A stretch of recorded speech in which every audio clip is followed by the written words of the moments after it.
You're in Braves country.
Braves Country, Mac McGee here for American Rebel Beer.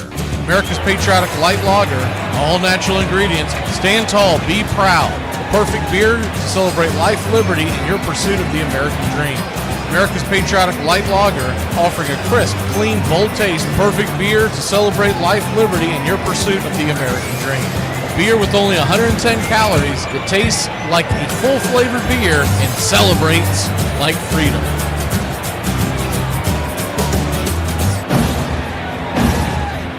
Hey Braves Country, this is Mac McGee with Braves Country Radio. We are bringing you pitch by pitch, play by play of your Atlanta Braves all year long. Join the Country Club today. Help support Braves Country Radio. Join the Country Club today. It helps us bring you more of the game we all love. Braves Country Radio, your home for the classic call of Braves Country Baseball.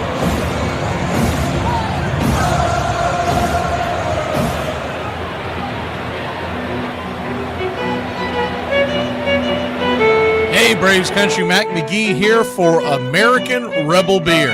From the mountains to the prairies to your pint glass with white foam, we're bringing back beer with a backbone. All that matters in our brew is taste and a touch of American excellence.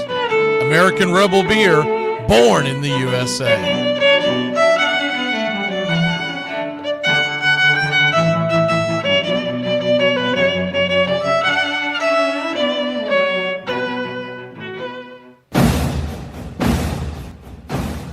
Ladies and gentlemen, we interrupt our program of dance music to bring you a special bulletin from the radio news. Sit quietly and we will control all that you see and hear. There is nothing wrong. You are about to participate in a great adventure. You are about to experience the awe and mystery. You unlock this door with the key of imagination.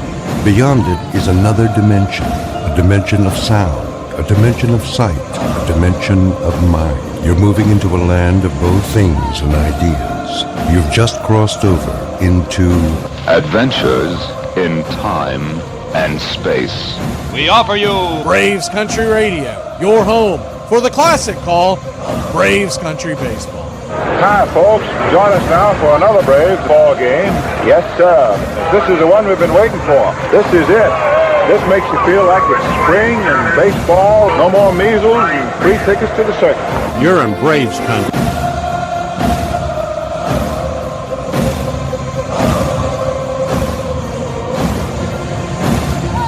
This is a reminder, disorderly conduct will not be tolerated. Please respect your fellow fan and refrain from any unruly behavior. Failure to comply with these guidelines will result in ejection.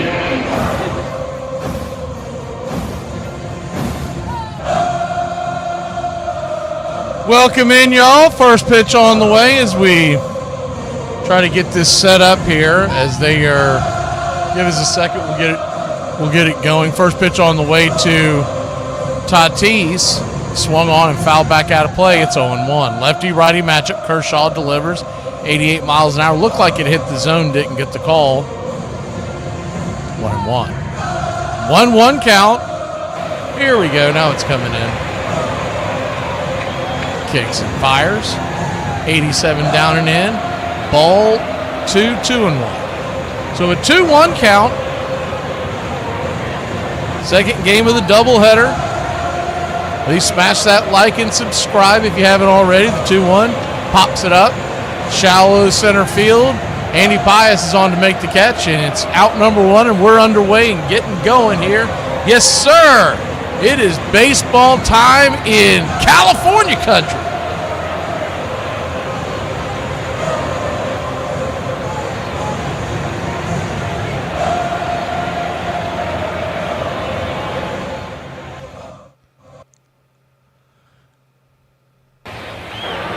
Lefty-lefty matchup. Luis Arias, the batter, fouls it straight back. It's 0-1.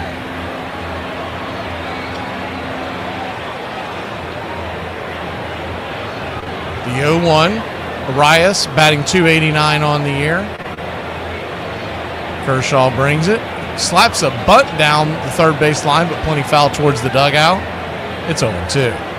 Dodgers are wearing their classic home whites, Dodgers across the chest in blue, numerals underneath in red, blue ball caps in the interlocking LA, representing the city of Los Angeles. San Diego wearing their road browns pinstripes as the 0-2 down and away 1-2. Top to bottom, your screen is showing a brown top. It is not a brown top they're wearing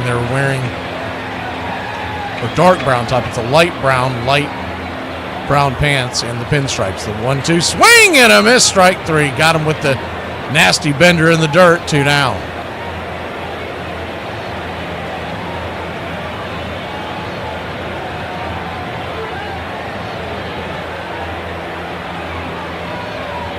Two down. Good to see everybody coming over. Cody, thanks for tuning in. Everybody, thanks for tuning in. It's been your Friday night here. Your American Rebel Beer doubleheader. The first pitch to Machado is banged foul. It's 0-1. Lefty-righty matchup. Big game here as the Padres come in leading the division, but they have yet to be able to solve the Dodgers. They're one game in front of the Dodgers in the division. It's the 0-1 down below the knees. 2. Or 1-1, excuse me. 1-1 count as I'm trying to get my bearings in order here. Pitch on the way, down below the knees. Misses. 2-1. 2-1 count. 2 down here, just getting going in the top of the first inning. Pitch on the way from Kershaw. Outside wide, called for a strike. Looked like it missed the zone. It did, 2-2. Strange, they normally have the series in front of me here on their screen, but they don't have it tonight. The 2-2. Swing, fouls it back. I'll do it again. I'll find it here in a second. Dodgers lead the regular season series 5-2. So if the Padres want to win this division, they're going to have to beat them outright because they probably won't get the tiebreaker if things continue that way. The 2-2. Swing and a miss, strike 3. Clayton Kershaw, 2 strikeouts. Dealing. We go to the bottom of the first. The Trolley Dodgers will grab the sticks when we return. So I used to date this guy. And he... Oh, I don't think I'm ready to talk about that yet. Most Americans don't realize the fight it took to secure our Bill of Rights. Virginia Governor Patrick Henry, a staunch anti-federalist, opposed the Constitution, fearing it gave the federal government too much power over the states and lacked protections for individual liberties. To win over skeptics, James Madison promised to propose a Bill of Rights if the Constitution was ratified. Madison won. Undeterred, Henry then gerrymandered Madison's district to block him from being elected to the first Congress and persuaded Madison's protege James Monroe to run against him. Again, Madison triumphed and kept his promise, drafting a list of 20 amendments. He pared this down to 17 the House approved. The Senate reduced the list further to 12, which were sent to the states for ratification. On this day in history, December 15th, 10 of those amendments became part of the Constitution when Virginia became the 11th state to ratify them in 1791, our Bill of Rights. Remarkably, one of the 2 amendments that didn't pass at the time, on congressional pay, was finally ratified almost 200 years later, becoming the 27th Amendment in 1992. Here's the newest member of baseball's 3,000 hit club.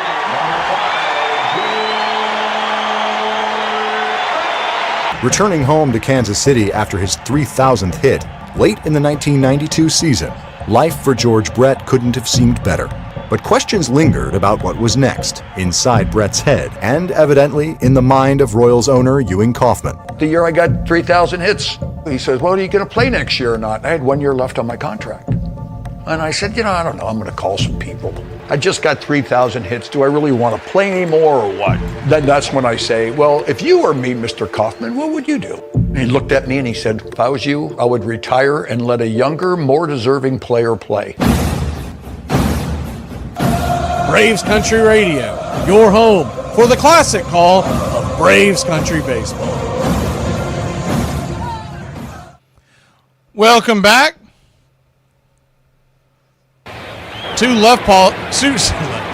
Southpaws going against each other tonight. Wandy Peralta, so a bit of a bullpen game for the Padres. Lefty-lefty matchup. Shohei Ohtani, the batter. First pitch on the way, down and in. For a ball, it's 1-0.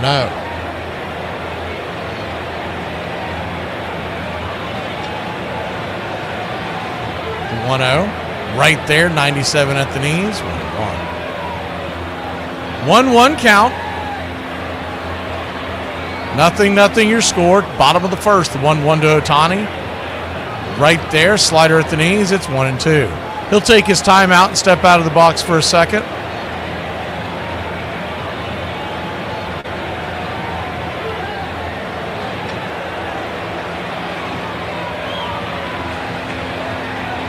The 1-2. Down below the knees, 2-2. So a 2-2 count. What's everyone's over-unders? Are we talking about American Rebel Beers, Cody? The 2-2? Right there at the knees, full count.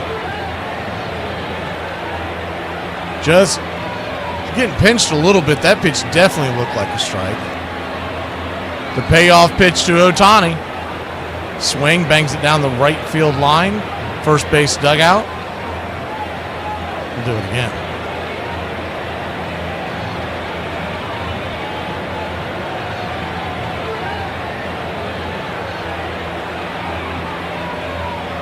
Payoff pitch. Swing lifted into center field. Going back on the track. Making the catch is Jackson Merrill for a loud out number 1.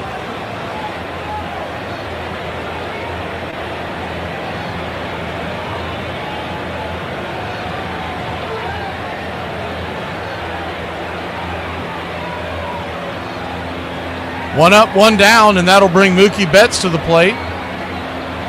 Batting .244 on the year. First pitch on the way is a strike on the outer edge. It's 0-1. Infield back into the left. The 0-1. Outside wide. 1-1. 1-1 count. Pops it up. Shallow center field coming in. Making the sliding catch is Jackson Merrill. Once again, out number 2. Good play.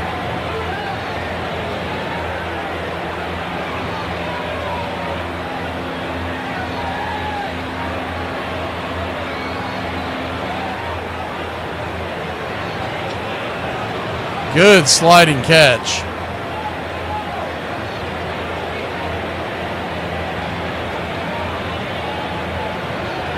And that'll bring the right-handed bat of Will Smith to the plate. Smith takes the first pitch right there for a strike. It's 0-1. The 0-1. Down and away, 1. Peralta just 12 pitches in. Once again, this is a bit of a bullpen game for the Padres. Kershaw on the bump for the Dodgers, if you're just joining us. They hope to get 5, maybe 6 out of him. The 1-1. Misses 2-1. The 2-1 count. Randy Vasquez is warming up in the bullpen. They'll use him as a swing man. Main thing there was the 2-1. Slices it foul, 2-2. They wanted to keep Wandy Peralta on Ohtani and may even keep him on until Freeman and then probably bring the right-hander in, Vasquez. Big game here in the standings in August for the Padres. The Friars lead the Dodgers by 1 game. The 2-2. Swing and a miss. Strike 3. Got him with the cheese on the outer edge, and that'll end the inning. Dodgers go down. 1, 2, 3. We'll be back in a flash. Friars grab the bats when we return. It's time for Appalachian Word of the Day. The word of the day is anemone. I was walking up and down the stairs all day yesterday. Anemone started hurting. Nipply out. I mean nippy out. What did I say? Nipple? There is a nip in the air, though. Brian, I'm going to single you out.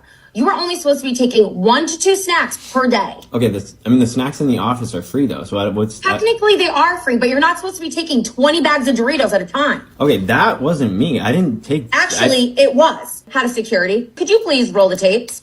This on September 15th around 7:30 in the morning. I mean, you're chugging a beer, you're tossing all of the snacks in the cupboard into your knapsack. This is just outrageous. Okay, this is like one time, 2 months ago, whatever. Like, I don't know what the. No, bro, I see you doing this on camera all the time. This is not your first offense. Did you take all of my gluten-free chips? Wait, none of this would be an issue if you just paid me more. Honestly, like. We pay you more than enough. Mirror, mirror on the wall. Do I have low-income white girl eyes and trailer park cheekbones? That is a bit concerning. So at least the potential was there in '73. And the year proved to be pivotal for Schmidt off the diamond as well. I met my beautiful wife at the end of the 1973 season, having lunch at a place where she was working. He came in after a golf game with Steve Carlton, and I think his name was Barry Lurch. I knew nothing about baseball. I'm the youngest of 4 girls and didn't care. As the place was basically empty, the waitress they had said, "There's somebody that wants to meet you." He had sunglasses on his head, he was flipping his clog off his foot, and he was just relaxed as can be. So of course I gave him my number. And we went out that weekend, and 3 weeks later we were engaged. Help support Braves Country Radio. Join the country club today. Welcome back. Clayton Kershaw goes to work, fires a bender down below the knees to Xander Bogaerts. It's 1-0.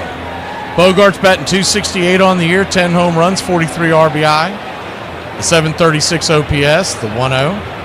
Right there, smacks it. It's 1-1.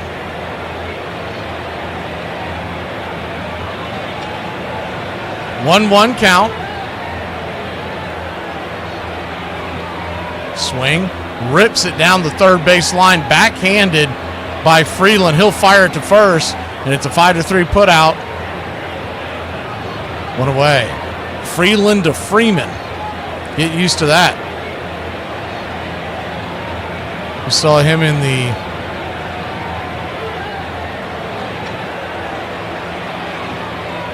doubleheader the other night of Dodgers versus Angels. First pitch on the way to Jackson Merrill is a bender up top. It hit the zone, but I think it faked out the umpire. It's 1-0. That curveball came in from the dugout and hit the top of the zone. The 1-0. Swing, chops it foul. 1-1. Doesn't have the velocity that he once has, but Kershaw can still locate that curveball. 1-1 count. 89 inside. Man, he has given nothing inside. 2-1. Kershaw's looking in at the home plate umpire like, what do I got to do, buddy? John Toon Payne on the call. The 2-1 swing. Golfs it high in the air down the left field line. Giving chase is Conforto. He'll make the catch just before foul territory. 2 down. 2 up, 2 down. And a familiar face coming to the plate.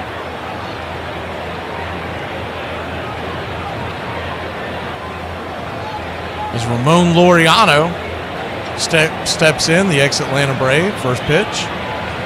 Right there at the knees. Sinker, it's 0-1. Laureano batting .296 on the year. 17 home runs, 56 RBI.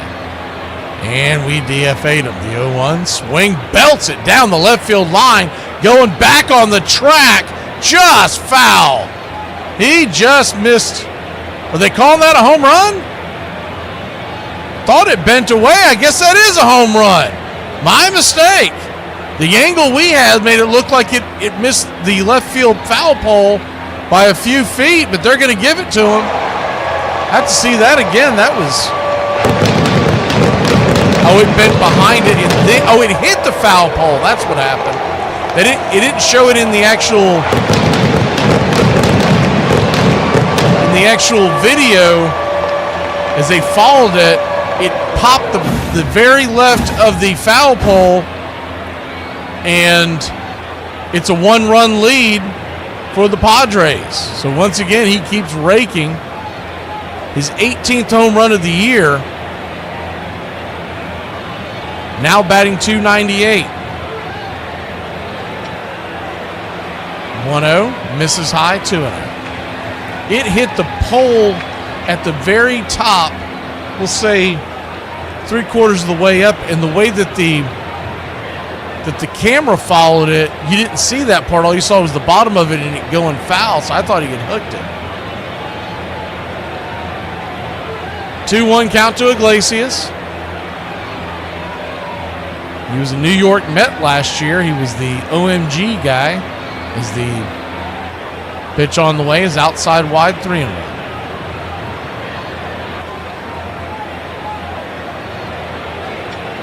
Padres 1, Dodgers nothing. Top of the second, the 3-1. Swing and a miss, corkscrewed into the ground, 3-2. Came with the heat inside.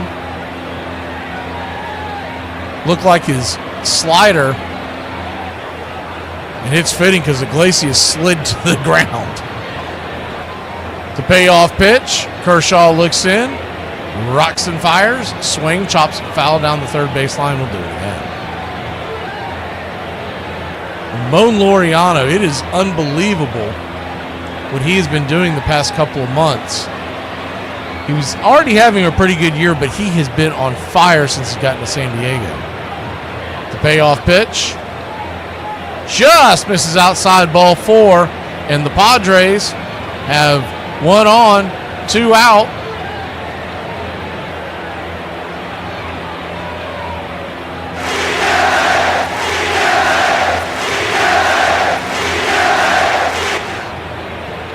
That'll bring Jake Cronenworth to the plate. Cronenworth, lefty-lefty matchup, batting .248, 9 home runs, 43 RBI, a .755 OPS. First pitch, fouls it away. It's 0-1.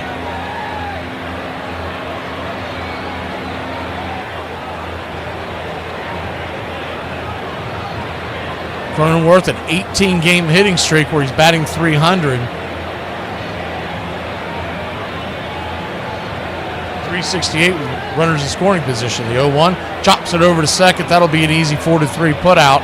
Rojas to Freddie, and that'll end the inning. But out for the Padres, put 1 on the board. It's 1-0. We go to the bottom of the second.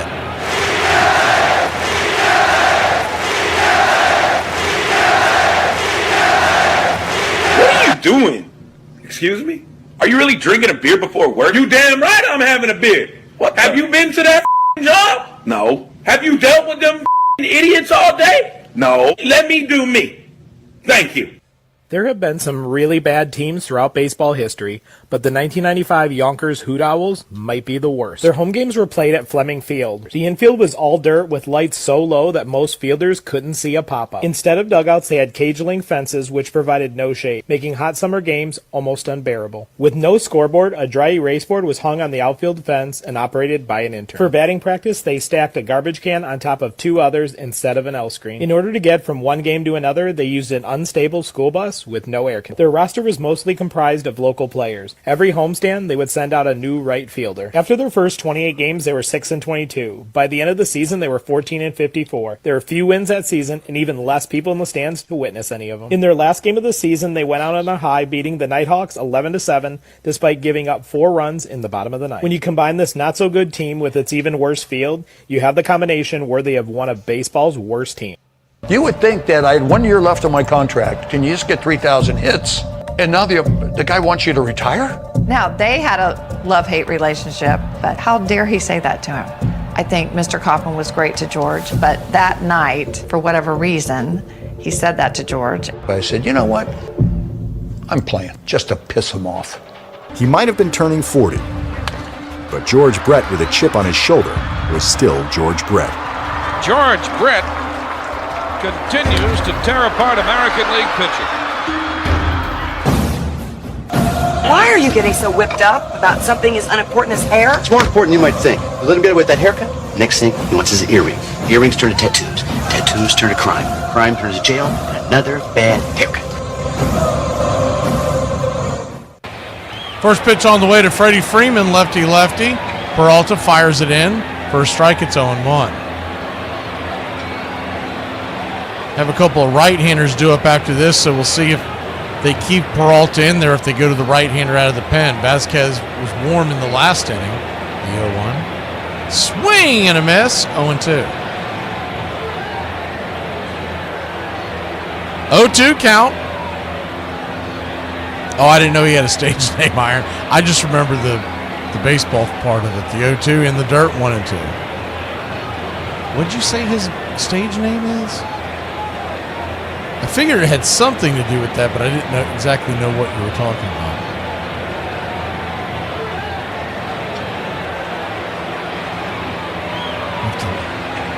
The 1-2, swing. Did he get him? He did. Strike 3. Foul tip into the mitt. One away. Freddie Freeman down on strikes.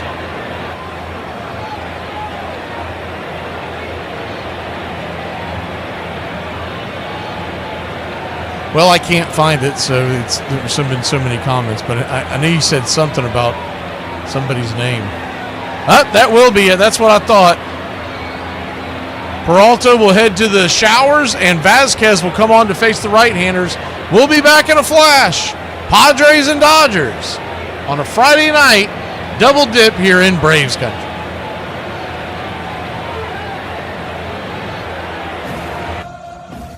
This date, 1905, the Philadelphia Athletics' Rube Waddell pitches a 5-inning no-hit game, blanking the St. Louis Browns 2-0. The shortened masterpiece, which isn't officially considered a no-hitter, includes the Southpaws striking out 9 of the 15 St. Louis batters he faces before a torrential rain washes out the Columbia Park contest. On this date, 1916, at Fenway Park in Boston, Red Sox southpaw Babe Ruth defeats Walter Big Train Johnson and the Washington Senators in 13 innings, 1-0.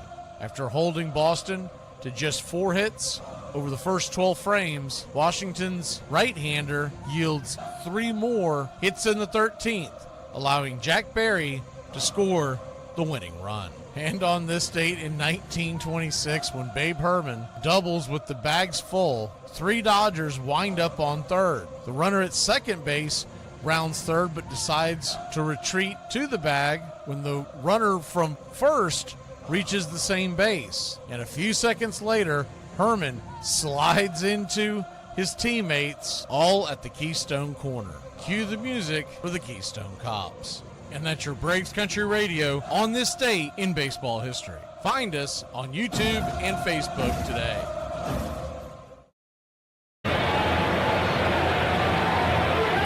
Welcome back. Right-hander Vasquez on to take on Hernandez as Peralta leaves the game, the opener. First pitch on the way is a bender out of the zone. It's 1-0. Their strategy essentially was to have that left-hander face Ohtani and Freeman. And that's why the Dodgers put Freeman down at the 4 spot, not the 3 spot, to try to spread it out on a bullpen game. Is the 1-0. Swing and a miss, 1-0. 1-1 count. Will be interesting to see how the Padres go forward in this game. 1-1, swing and a miss, 95-mile-an-hour fastball. It's 1-2.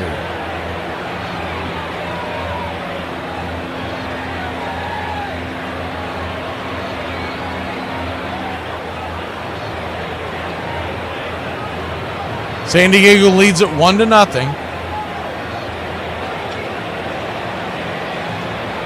The 1-2, 96, P at the knee, strike 3, 2 down. Good pitch. He hammered it right there in the corner, down, just kissing the black.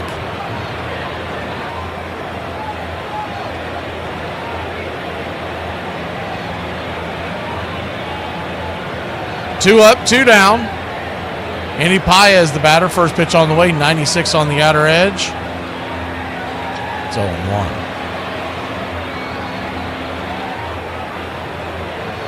The 0-1. Swing, pops it up.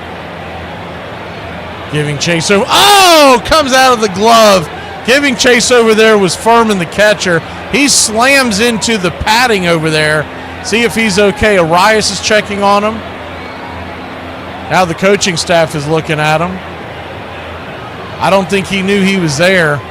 And I don't think he knew that he was going to slam into that. And I don't know if he slipped. Oh, yeah. So there's some cement right there by the padding. And his cleat hit that cement. And his foot gave. And he is... looks like he's in some pain. Possibly lower body.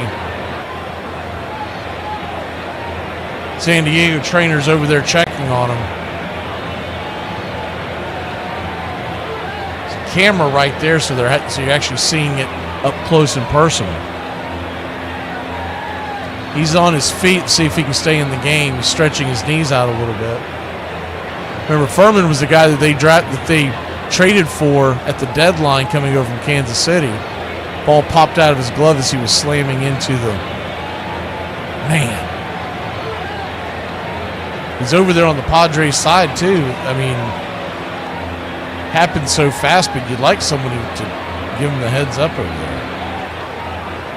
Yeah, that right leg slid on the cement underneath the padding, right on the lip of where the dirt and the cement hit. He's still stretching out his leg, bent over. Appears to be in pain, but you don't know if it's more shock than anything else.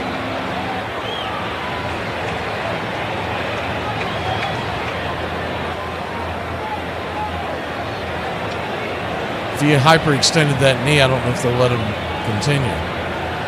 But he looks like he's going to try to give it the old try, so he's getting back behind there. He'll grab the tools of ignorance and try to tough this one out. He's going to be sore tomorrow for sure.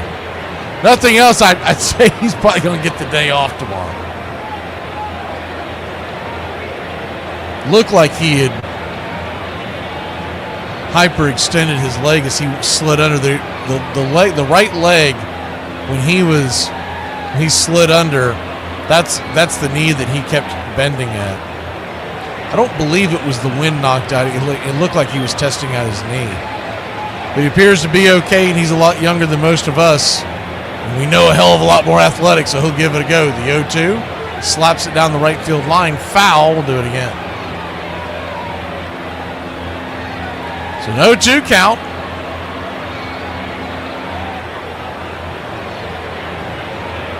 I banged up my knee on vacation. That just makes my knee hurt looking at what he did.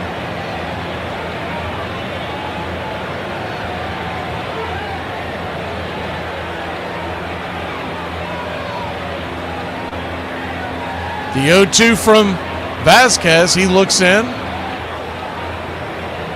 Brings it. Bender out of the zone. 1-2.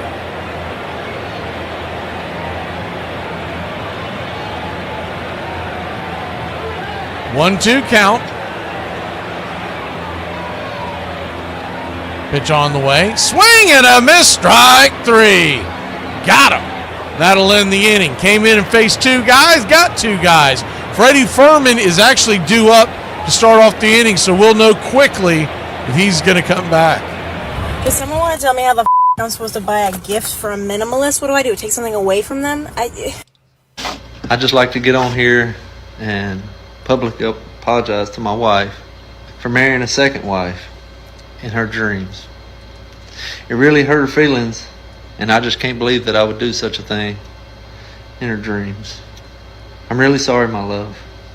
And I just want to apologize for yesterday when I was on my way home from work and I called her and asked her if she wanted anything, and she said nothing, and I actually got her nothing when I should have known that she wanted something. You know what? I think men are better than women. She's kidding. No, I'm not. They provide for us, and we must obey them because they are our masters. Stop it. You'll never land a bow with that domineering tone. I went to the doctor yesterday, and the nurse looked at me and said, "Step on the scale." And I said, I looked at her and I was like, I was told there would be no fact checking here. There may have been no hesitation about moving forward with Donna, but the reality was his baseball career seemed a lot more uncertain. I very easily could have been sent back down to AAA for another year of seasoning, but at the end of that year, they made a decision to send me to Puerto Rico. Mechanically, I had to make some adjustments. I had to figure it out. So in Puerto Rican Winter League, I had a couple of at-bats that I decided to try to just take a nice easy swing at the ball, try and swing on balance at the ball. And sure enough, first time I tried it, I hit a double off the left center field fence. So I took that whole thinking of just take a nice, smooth, easy swing. You don't have to fall off balance. You don't have to try to pull the ball. Let the ball go where it's going to go all by itself. And after that, I think I really learned to gain confidence in myself. And after the 73 season, I was ready for 1974.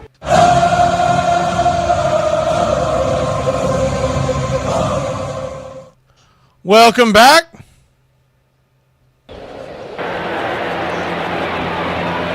Freddie Furman is going to lead off the inning, so he'll at least give it a go at the plate. First pitch on the way. 89 right there at the knees. It's 1-1. You're just joining us. Backstop for the San Diego Padres slid into the dugout area. Looked like he banged up his knee a little bit. He was still bending it when he was coming to the plate a little bit.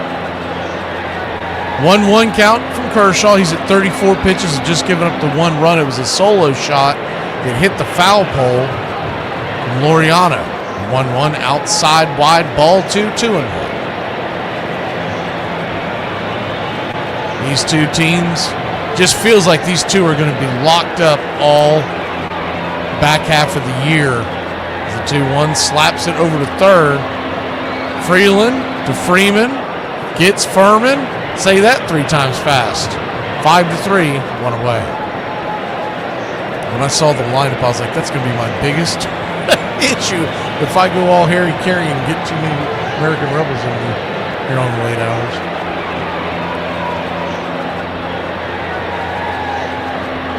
One up, one down. Clayton Kershaw drops the curveball down below the knees. 1-0.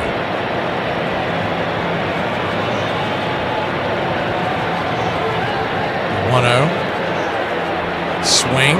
Pops it up by Tatis. Giving chase into center is Paez. Easy out. 2 down. That'll bring Luis Arias to the plate. He's 0 for 1. The only hit so far for either side is that home run by Laureano.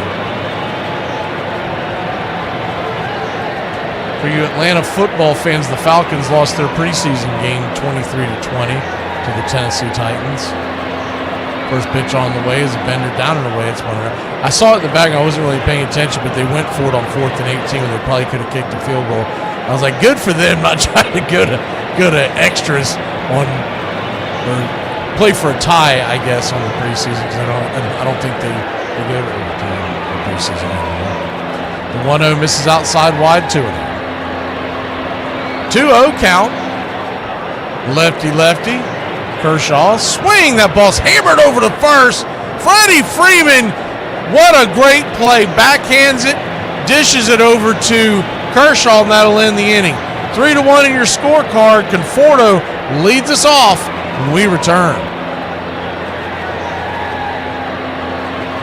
If the weather's like this and you don't have a reason to go anywhere, stay off the road so that people like me can make it to town safely to go get more beer. And it's a typical Rose reaction from the crowd as Pete comes to the plate. They know he's poison. He has been troublesome for so many people for so many years in this game of baseball. Nolan Ryan pulls his cap down, and the right-hander from Alvin, Texas is ready to pitch a big game in his career. Full count to Rose. Got it.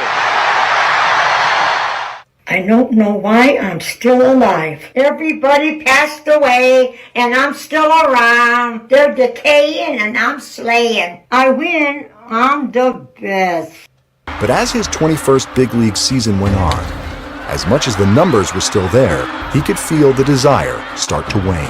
I led the team in home runs and RBIs and thought I wasn't a good player. I hit 268, the lowest I think I've hit in the big leagues. He was still the best player on our team. It just wasn't the George Brett that George Brett wanted to be.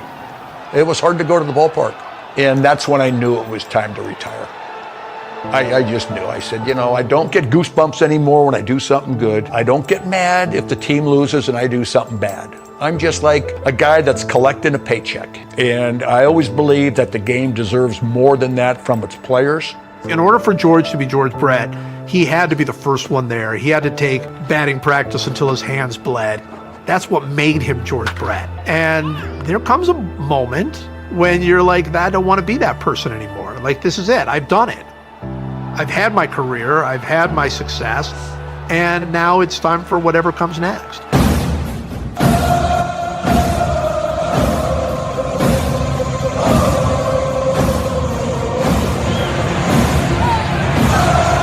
Welcome back. First pitch on the way to Conforto is a P at the knees on the inner cut. It's 0-1. Conforto batting 187 on the year, 9 home runs, 25 RBI. The 0-1. Misses high, 1-1 count.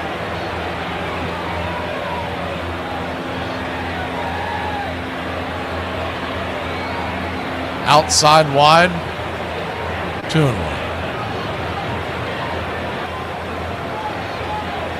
I watched quite a bit of that, John, during the pandemic.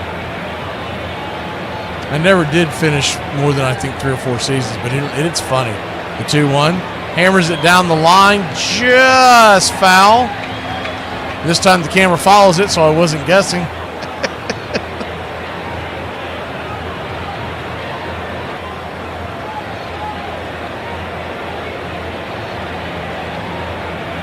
Padres on top, 1-0, bottom of the third. 1 run, 1 hit, no errors for the Friars. The Dodgers have yet to reach base. The 2-2, down and in, 3-2.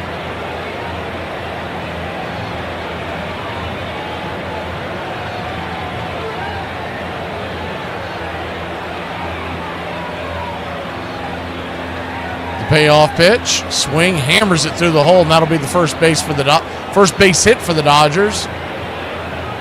It's a 1-out single. Conforto, good hard hit worm burner right through the hole.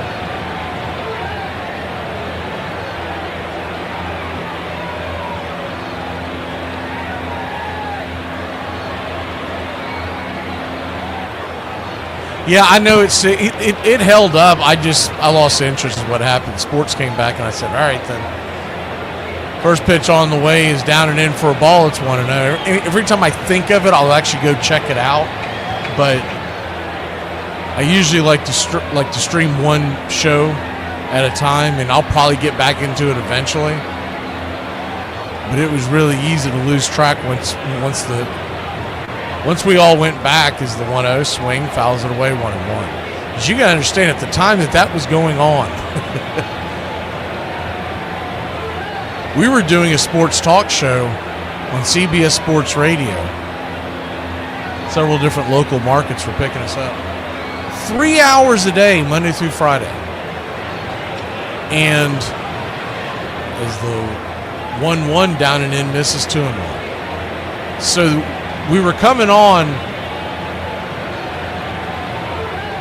our home station. The mothership was St. Augustine, Florida. It's the home of the Jaguars and the Gators radio there. The 2-1 chops it down the first base line. Foul, just foul. Man, if that stays just a little bit fair to the left, it's going to be extra bases, and Conforto probably ties the game. They were not playing him to pull. Really deep in the outfield out there with Tatis. He's got a cannon, but I just don't know if he would have gotten to it fast enough. That ball was cooking. But we were doing Monday through Friday, I believe it was 7 a.m. to 10 a.m. Eastern is what the time was. And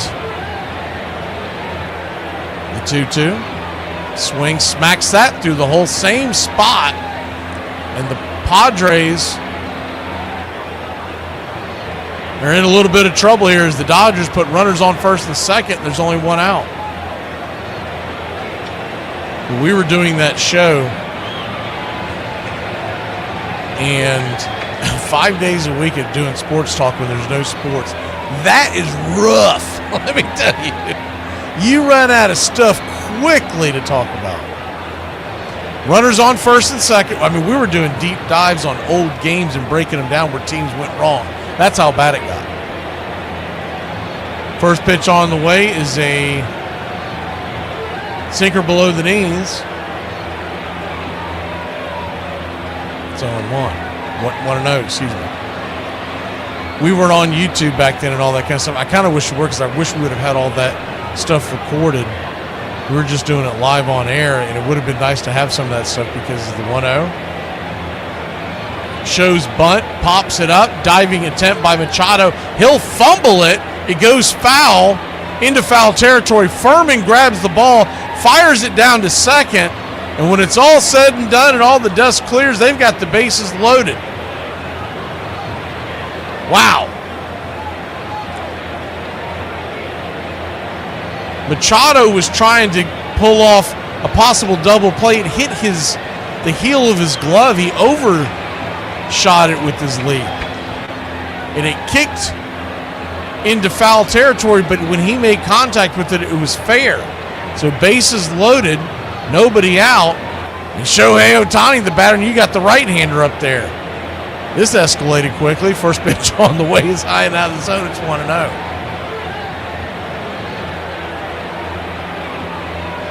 The 1-0. Swing and a miss up top, 1-1. Remember, one of the biggest things that made me laugh during that whole time period was, if you remember, everyone was talking about the first responders and all the hard work they were doing is the 1-1.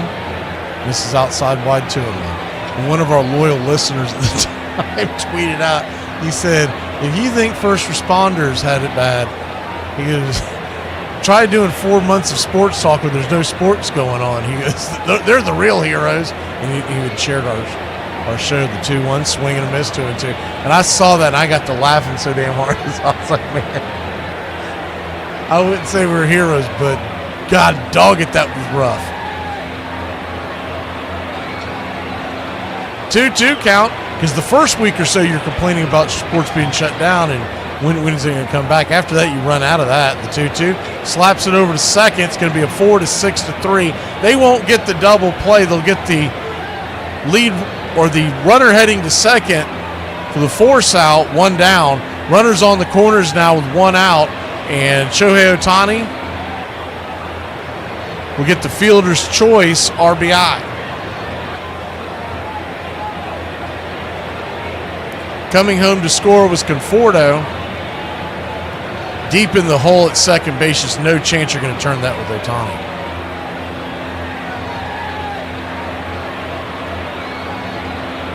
And now, looks like they're going to come out there and, no, that's Niebla. I thought they were getting the hook, but they're just going out there to talk to him, probably go over game plan. Thought maybe they were coming out there to grab him. So he might be doing a true piggyback here.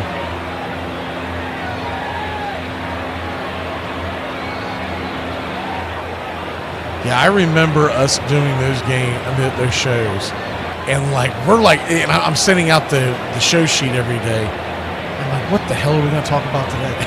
I mean, we did some deep dives, man. I mean, we were like going in. At first, it was World Series and Super Bowls and stuff like that, and then all of a sudden, it was this game turned around the season in the middle of September type stuff. Where you're like, this really changed the pennant race. You're like, yeah. Breaking down game 2 of a 7-game series. It may have been the ALCS. First pitch on the way is a strike on the outer edge. It's on 1. Because we're doing it for 3 hours. I had different guests that came in, usually 1 an hour. So I did a different one each time because I didn't want to just pile on and do 3 hours of one ball game. The 0-1. Swing and a miss. It's 0-2. And I still remember watching that god-awful. They had us watching horse on ESPN because we were so starved for sports. And I remember at the time going, I'm not watching this crap. And then it came on. I was like, hell, it's something. Come on, man. Shoot the ball. It's like, this is brutal. The 0-2. Outside wide, 1 and 2. Remember when NASCAR was the first thing to come back, so we covered that. None of us knew what the hell we were talking about. I hadn't watched NASCAR in about 5 years, and we only had one guy that even somewhat watched it before then. The 1-2 lifts it high and deep into center field. This should get the run home. F8 RBI sac fly for Mookie Betts. It's 2-1 Dodgers. If they can keep this score 2-1 here in the third, I think they've done something, because this could have unraveled really quickly. You go back to that ball that came off the glove of Machado. 99 times out of 100, he's making that catch. And he's at least knocking it down where he's going to be able to get an out somewhere. That thing kicked all the way over into foul territory. I thought the runner was going to score on that play. Vasquez flips it over to first.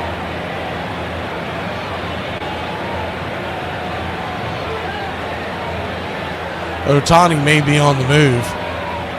Will Smith, the batter. First pitch on the way, right there on the outer edge. It's 1-0. Ended up doing this because the lady that owned that radio station, she passed away of cancer during the pandemic. And they had a change of folks at that radio station, and it really wasn't what we wanted to do, the 1-0.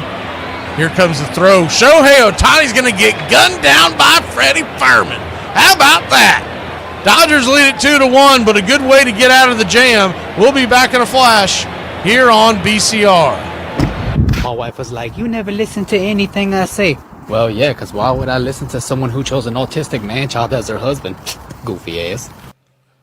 Whoa, what the hell is that? 10 years ago? We poisoned you, dude, remember? Oh, wait a minute. Yeah, we got really sick. Get out. Who's to say we didn't put that very same poison in the drinking water? Oh. Hey, everybody, relax. He's lying. He doesn't have any poison. No, I don't have any on me, but I do keep some in my fridge at home in the relish jar. There's poison in that jar? I thought I was allergic to pickles. What's in the jar with the skull and crossbones? Well, that's mayonnaise. That's a decoy. And the mayo? That's shampoo. You telling me I've been putting shampoo on my sandwiches? If you're using the mayonnaise, yeah, probably. I knew I was going to retire at the All-Star break, but I didn't say anything. I think I retired with maybe a week to go in the season. That's when I had my announcement that I wasn't going to come back. I mean, this is my decision. I had known I didn't want to play anymore. I was ready to accept the fact that I'm not the player I once was. But when you've been doing something for 23 years, 24 years professionally, 20 years in the major leagues, and you say goodbye, it's difficult. It was emotional, understanding that that stage of George's baseball life was coming to an end. Still, before walking away, there was time for one final farewell in Kansas City. There he is, ladies and gentlemen. Get a good look at him. A chance for the fans who he'd thrilled all those years to say thanks. Hopefully we can have a lot of fun tonight, go out with a bang, and spend the rest of my life in Kansas City. Thank you all so much. Got up and got a base hit my last at bat. Through for a base hit. George Brett has finished with a base hit. These fans in Kansas City, they love that man. A salute to George Brett one more time here in Kansas City as he winds up his great career here at Kauffman Stadium.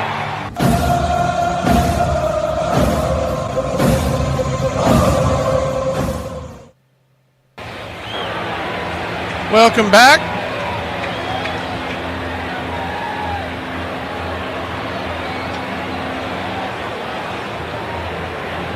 Clayton Kershaw goes back to work now with a 2-1 lead. The first pitch on the way to Manny Machado is a high and out of the zone. Looked like the four-seamer. It's 1-0. 1-0. Right there at the knees.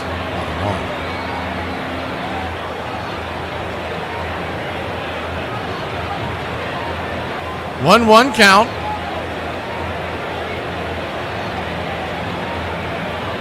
Misses high 2-1.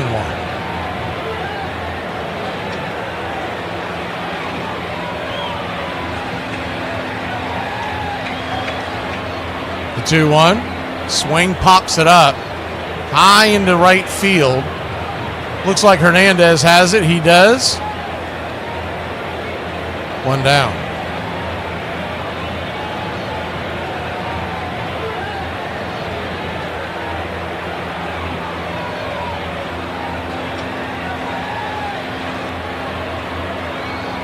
One up, one down as the Padres lead trail 2-1, excuse me. Top of the fourth, one out.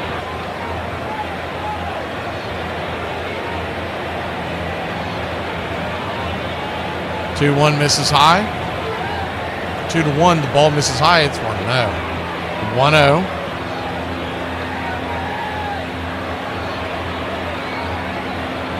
Kicks and fires. Right there, 89 at the knees. 1-1. Bogart's 0 for 1 on the day.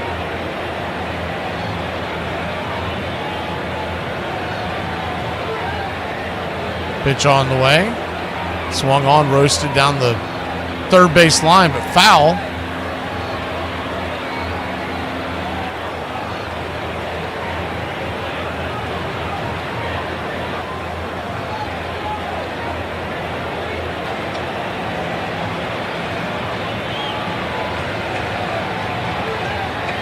The 1-2.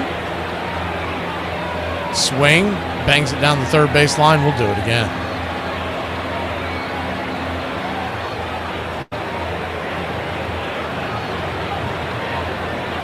Dodgers 2, Padres 1. Top of the fourth inning on a doubleheader, Friday night doubleheader. The 1-2 hits it towards center field, and making the running catch is Andy Paez, 2 down.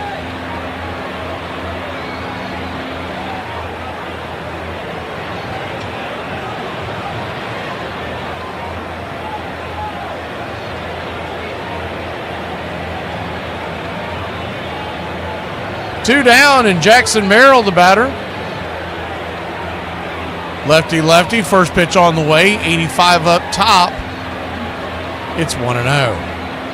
Padres lead the NL West by just 1 game. The 1-0 in the dirt, 2-0.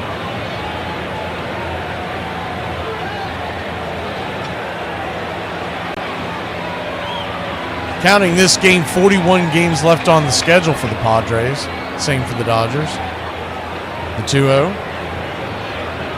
Swing, rips it over towards second, but right at Rojas, and that'll end the inning.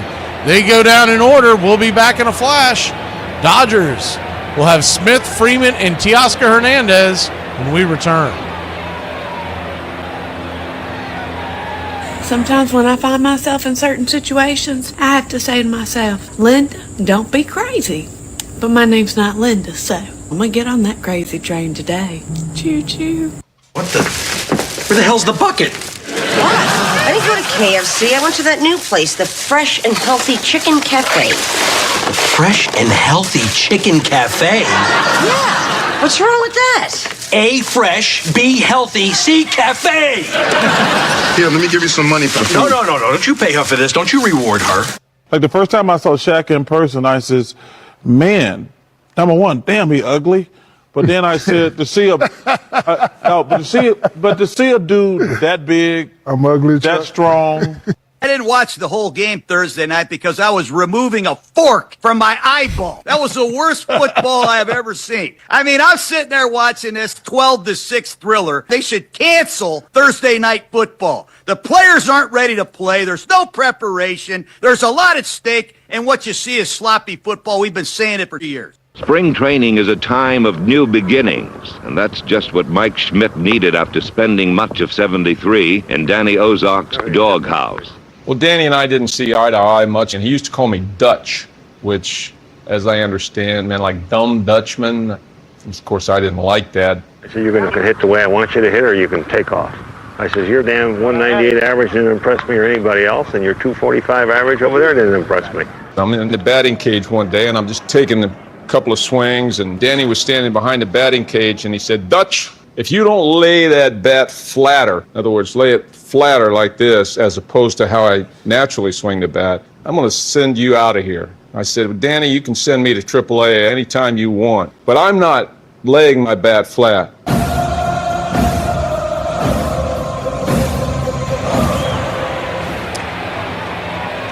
Welcome back. First pitch on the way. Righty-righty matchup as Vasquez stays in. He's down and away for a ball. It's 1-0. The 1-0 to Will Smith. Right there on the outer edge, 1-1. I can't hear his name without thinking of the Chris Rock incident. 1-1 count. Outside wide, 2-0.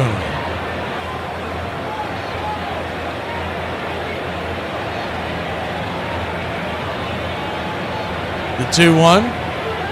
Yeah, I mean, if they go 41-0 down the stretch, man, I think they got a chance there, Iron Lung. 2-1. Running catch by Tatis. 1 down. They probably wouldn't even have to do that. I mean, I think 39-2 would get it done.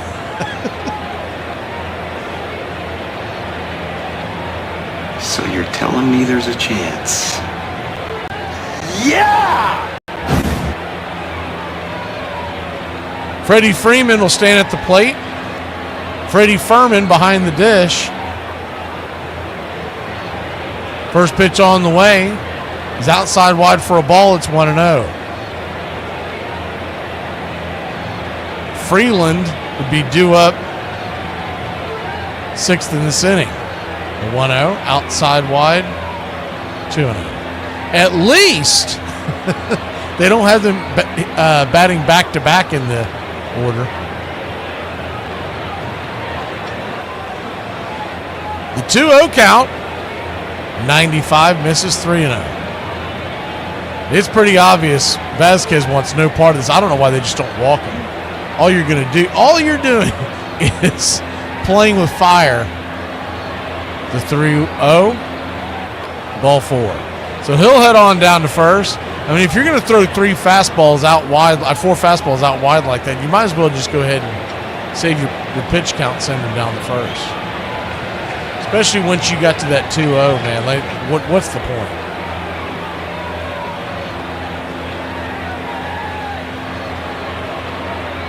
One on, one out. Bottom of the 4th here in Los Angeles, California. The first pitch on the way. Swing and a miss. Teoscar Hernandez trying to hit a 5-run home run with that swing. It's 0-1.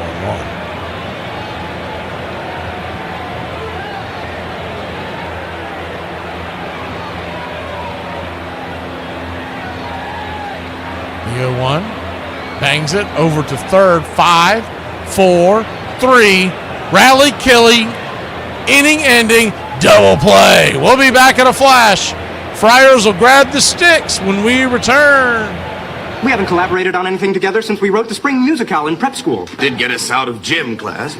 December 16th, the Boston Tea Party turned colonial resistance into open defiance in 1773. Tensions had escalated after Britain imposed the Tea Act, allowing the East India Company a monopoly to sell tea directly to the colonies at reduced price, but with a tax, which colonists saw as a violation of their rights. When the Dartmouth, loaded with tea, docked in Boston Harbor, its captain faced an impossible dilemma. Colonial protesters prevented him from unloading, yet the law required him to offload and leave port within 20 days or face seizure of his cargo, for which he would then be financially liable. To save the captain and strike a blow against British authority, the Sons of Liberty, led by Samuel Adams, John Hancock, and Joseph Warren, met at the Old South Meeting House to plan their bold move. The night before the deadline, Paul Revere led a gang dressed as Mohawk warriors to the harbor, boarded the Dartmouth and 2 other ships, and dumped all 342 chests of tea into the water, worth millions in today's dollars. This act of defiance infuriated Parliament, which responded with a coercive axe, punishing Massachusetts but uniting the colonies in their march toward revolution.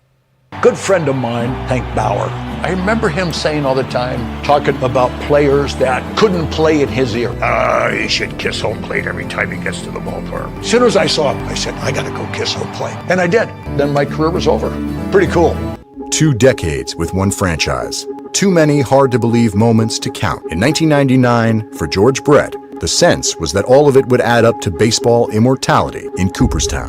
The night before you get the call, my wife had talked to somebody there. Okay, tomorrow they're going to call between 10 and 11:30. Okay, fine. You know, phone rings about 10:30. I'm, okay, have you heard anything yet? Nope. About 10:45, phone rings. Somebody else calling. 11:45, nothing. I'm saying to myself, well, how long do I got to sit around here and wait? They might not be calling. I'm not going to sit here all day. 10 minutes later, they called. Your home for the classic call of Braves Country Baseball. Kershaw goes back to work. First pitch, bangs it off the foot of Ramon Laureano, who went yard his first time up. It's 0-1. The 0-1. Right there at the knees, 0-2.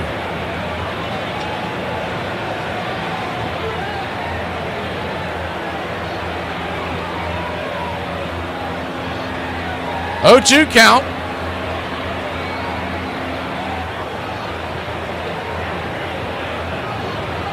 In the dirt, 1-2. If you don't believe the Braves are going to make the playoffs, you need another drink. Wait till you get there. Dodgers 2, Padres 1, top of the 5th. Ramon Laureano. Boy, was that a dumb move by the Braves. The 1-2. Swing. Baltimore chopper over the mound.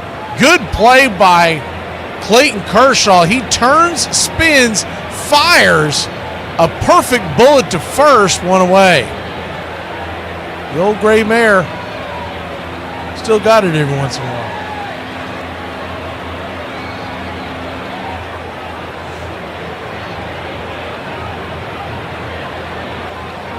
I think a lot of people probably aren't even paying attention to it in Braves country.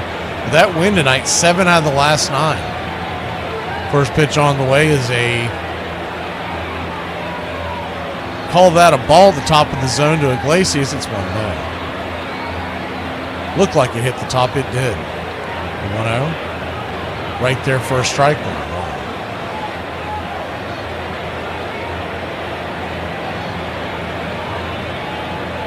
1-1 count. Kicks and fires.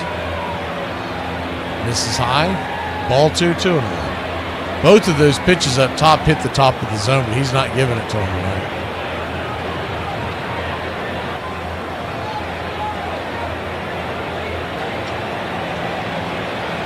The 2-1.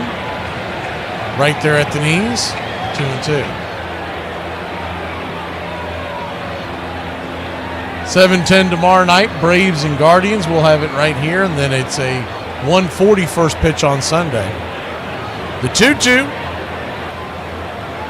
Up top, curveball once again. 3-2. All 3 of those curveballs have hit the top of the zone. He hasn't gotten one call. Mariners beat the Mets tonight, 11-9. Their skid continues. The payoff pitch is fouled straight back. We'll do it again. Rockies 4-3. Winners over the Diamondbacks. What little hope the Diamondbacks have is starting to dwindle. Royals 3-1 over the White Sox. These are all finals. Orioles blanked the Astros 7-0. The 3-2 caught looking strike 3 right down the pipe. Man, 2 away. You got to swing the bat there. Pirates knocked out the Cubs earlier today in Wrigley, 3-2. Phillies 6-2 over the Nationals. They're starting to run away with the NL East. Red Sox 2-1 winners over the Marlins.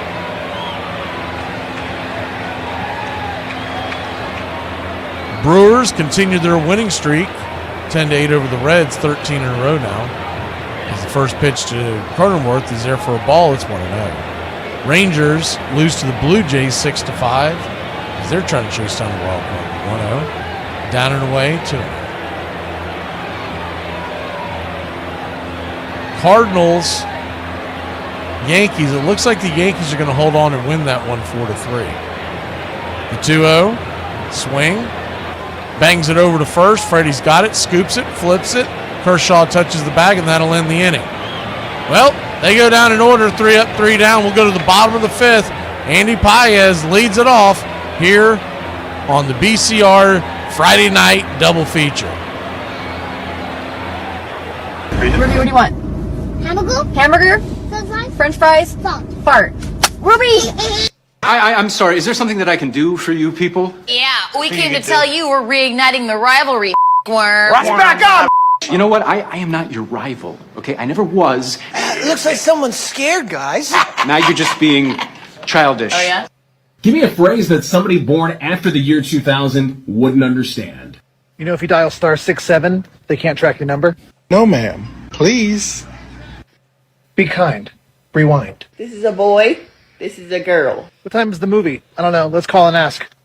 Oh, no, if it's not working, you've just got to blow on it, right? Yeah, no. Pull it out, turn it upside down, you know, and then just jam it back in there. That'll work. Smoking or non-smoking? Can't really think of a phrase, but I can think of a noise.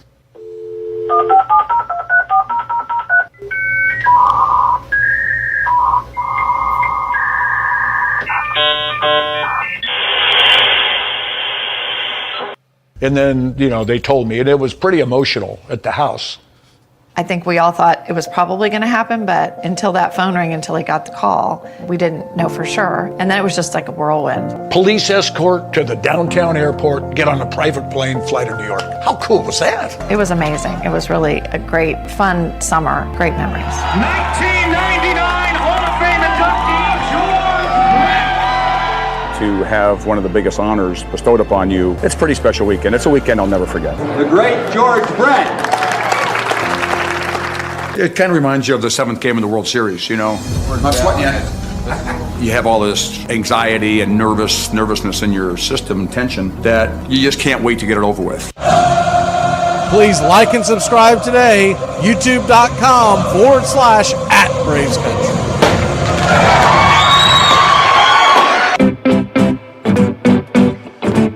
Thank you, Cody, and thank you, Elaine.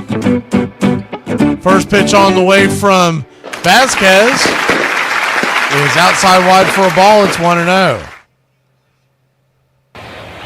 Righty-righty matchup, the 1-0. Down and away, 2-0. So a 2-0 count.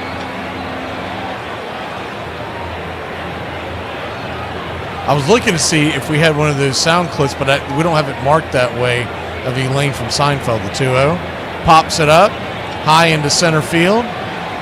Camping underneath it for out number 1 is Jackson Merrill. 1 down.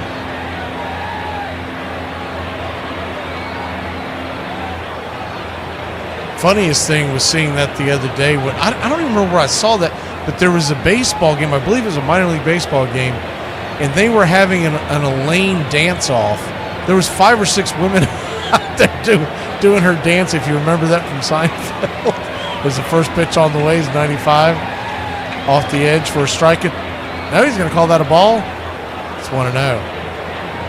And I swear she did it better than Elaine did. I mean, the first lady they showed, she was kicking it and just flapping her heels in every which way. At first, I thought that was the lady that played Elaine.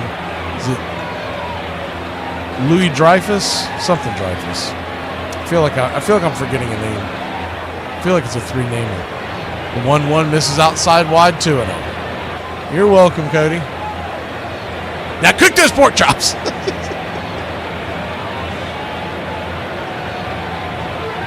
2-1 count. Yes, Julia Louis-Dreyfus. That's what it is. High and out of the zone, 3-1.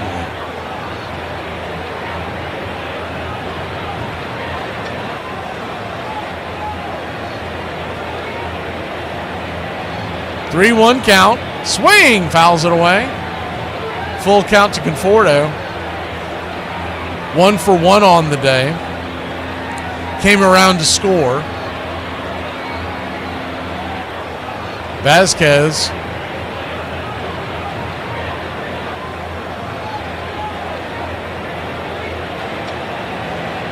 who was always a starter beginning of the season. He struggled so much, and I guess he's had better success doing it this way. The 3-2. Swing and a miss, strike three. Got him with the curveball. Knuckling under his knees. 2 down.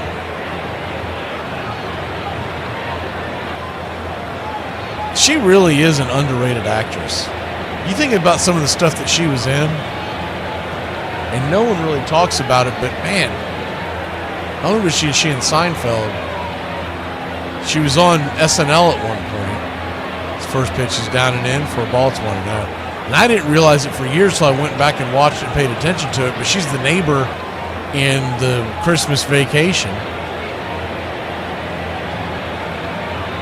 1-0. Up high. 2-0. That Veep was pretty funny. It was another one of those shows I didn't watch all the way through, but it was pretty funny from what I saw. And then even the show, The New Adventures for Old Christine, or whatever the heck that thing was called, that really was kind of a funny show. It wasn't appointment viewing for me, but every time I found it, I usually got a good laugh out of it. 3-0 count.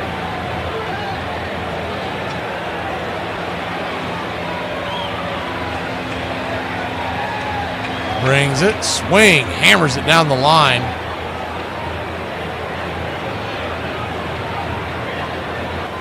Freeland, 1-for-1 on the day he came around to score. Dodgers lead it 2-1. The 3-1 pitch, bangs it down the line, foul, full count.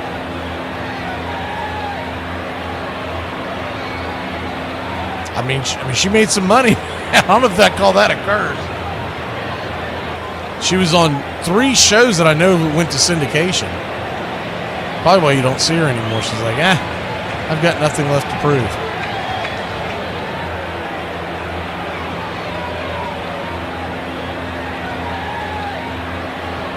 The payoff pitch, Alex Freeland caught, looking strike 3. 95 at the knees, and that'll end the inning. Dodgers go down 1-2-3. We'll be back in a flash. Heading to the top of the 6th, and Freddie Furman coming to the plate. Shout out to all those who can remember their childhood or teenage phone numbers and cannot even remember the passwords they made yesterday. You're my kind of people. To stay a Brave, did you take a deal that, hey, I want to bring back Smoltzy and Maddox and Glavine. I'm willing to take less in order to help the team do that? Well, I was lucky that I never got to a spring training of a free agent year that I wasn't extended. I'm a firm believer that the grass is not always greener on the other side. I feel like whoever leaves the Braves clubhouse for free agency is not coming back. Once you're courted by big market teams and guys realize how much more money they can make, the Braves cannot compete with the big market clubs. I did not want to even have that temptation. I had Bobby Cox, I had John Sherholtz, I had a great roster throughout my whole career. I knew we were going to be competitive. I would have done anything, especially take a little less money to assure, my future and that we were going to be competitive here in Atlanta. So I don't know that for a fact, but I probably took less than I would have made on the free agent market. Program, Philly yearbook, scorecard lineup, scorecard. 75 after a great 1974 season was unusual. I did get off to a slow start. Mike Schmidt's struggles in 1975 would persist for most of the first half of the season, and for the first time in his career, he became a target for the fans. The fans at the vet, they didn't want to hear about slumps. I remember the times where he got booed. I remember you stink. That negative stuff stays with you. He's very sensitive. Everyone wants to be loved, and they were harsh. And I'm a Philadelphian, so I know what harsh is. You don't like it. It hurts. It hurts a lot. It feels like you've lost fan support. It feels like they don't care about you.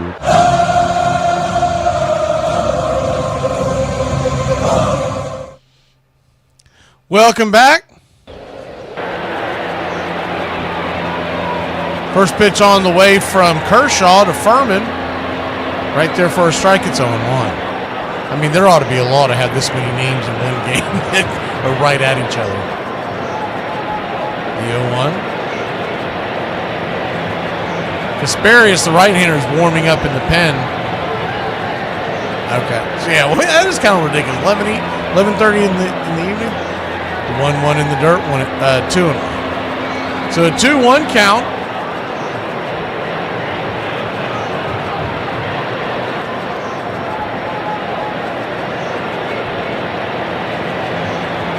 Swing. Hit right up the middle into center field. On for a base hit. And the Padres get the leadoff runner on here to start the 6th inning.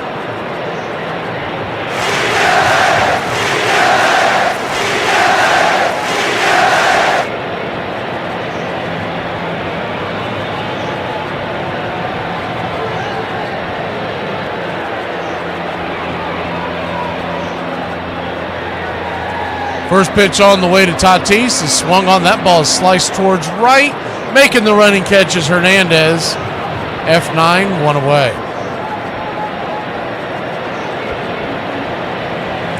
Yeah, and usually the easiest way to keep it that way, Cody, is to cook. That's one of the reasons why I became a chef.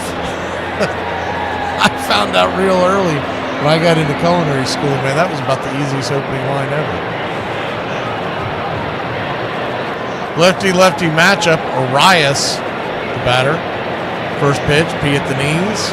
That's a hard. Was she in A Bug's Life? Oh, you know what? No, wait a minute. I was thinking of Bees or whatever it was, the one that Jerry Seinfeld was in. Was he in that one too? The 0-1. Fouls it down the line. It's 0-2. So she's making money hand over fist, man, because I don't even know if I've seen Bug's Life, but I'm aware of it, which means it had to have been a hit.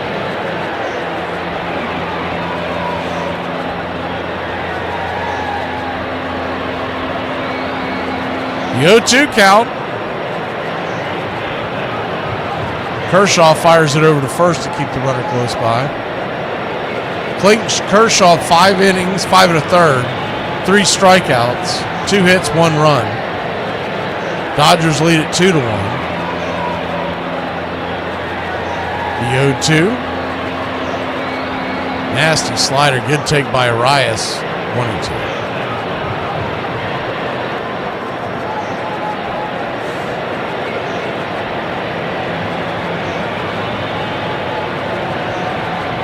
One-two count. Swing, smacks it over to second. 4-6-3 double play. Just got him by a hair. And that'll see if they want to challenge this. Doesn't look like Schilt does. That'll end the inning. Man, they got out of that quick. We'll be back in a flash. Bottom of the 6th we go. Dodgers. Padres 2-1. I've seen a lot of people talking about this, but I'd like to chime in. Black Friday's become an insult. Okay, the younger generation is never going to understand. They're going to be like, I heard in 2010 that somebody punched an elderly woman in the face for a TV. Yeah, because it was 80% off. It wasn't like 5% off with 0 interest. That's a Labor Day sale. That's a Memorial Day weekend sale. That's not Black Friday. Black Friday should make me walk into the store and go, holy f***, I'll wrestle somebody for this Duval. He's workshopping his Duval right now. Yes. Hopefully he'll have it ready for the road at some point soon. Duval. Give me a phrase that somebody born after the year 2000 wouldn't understand. I sure hope nobody calls and somebody answers the phone and it kicks me offline. Yeah, so I was driving up and I realized I forgot my CDs at home. I had no music in the car. None. Get off the internet. I need to call your grandmother. Yes, ma'am. I just lost the game. The Cowboys are headed to the Super Bowl. Thank you. And then, they told me, and it was pretty emotional at the house. I think we all thought it was probably going to happen, but until that phone rang, until he got the call, we didn't know for sure. And then it was just like a whirlwind. Police escort to the downtown airport, get on a private plane, fly to New York. How cool was that? It was amazing. It was really a great, fun summer. Great memories. 1999 Hall of Fame inductee, George Brett. To have one of the biggest honors bestowed upon you, it's a pretty special weekend. It's a weekend I'll never forget. The great George Brett. It kind of reminds you of the 7th game of the World Series, I'm sweating you. You have all this anxiety and nervousness in your system and tension that you just can't wait to get it over with. Thank you for listening, liking, and subscribing to Braves Country Radio. Welcome back.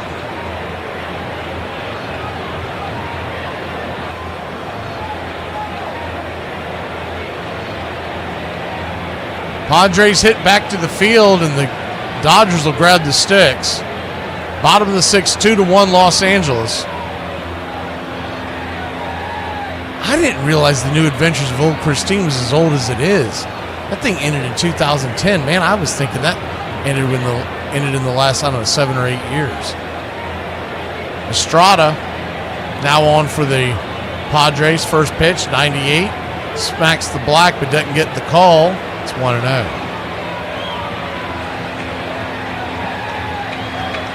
I would have sworn that came after and not well before Veep. 1-0. Swing and a miss. 1-1. I must have just been catching her on reruns. 1-1 count. She had random rolls too and stuff that I had no idea. She was in 30 Rock. I never watched it because I didn't like Baldwin. He's always creeped me out. The 1-1. Pops it up. High in the sky. Camping underneath it is Jackson Merrill, F8. If you're scoring at home, 1 away. Forgot that she was in a handful of episodes of Arrested Development. And I didn't know that she did a voice in The Simpsons.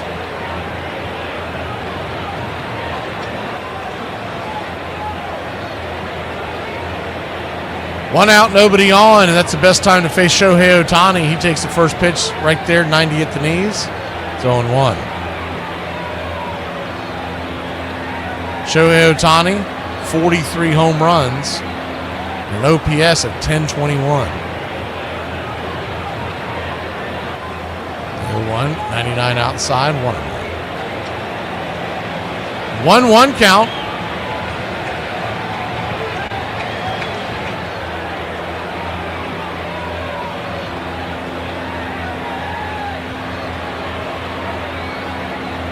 Just below the knees. 1-2. She was even on that show that didn't make it, Dinosaurs. Do y'all remember that? She was on that thing for an episode.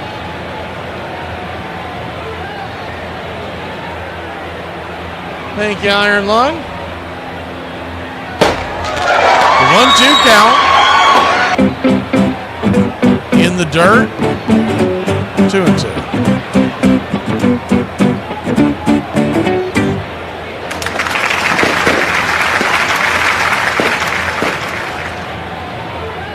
This doesn't surprise me, but she was on an episode of Family Ties. I mean, that wasn't really... I don't ever remember seeing her, and I've seen a lot of their episodes. The 2-2, outside wide. You go around, he did not full count. So full count to Ohtani. They replay those on Pluto. I think they still do. I caught them for quite a while there. I haven't watched it in a long time. Payoff pitch. Down below the knees, ball 4, and Ohtani will head down to first. So the Dodgers have 1 on and 1 out. And Mookie Betts coming to the plate.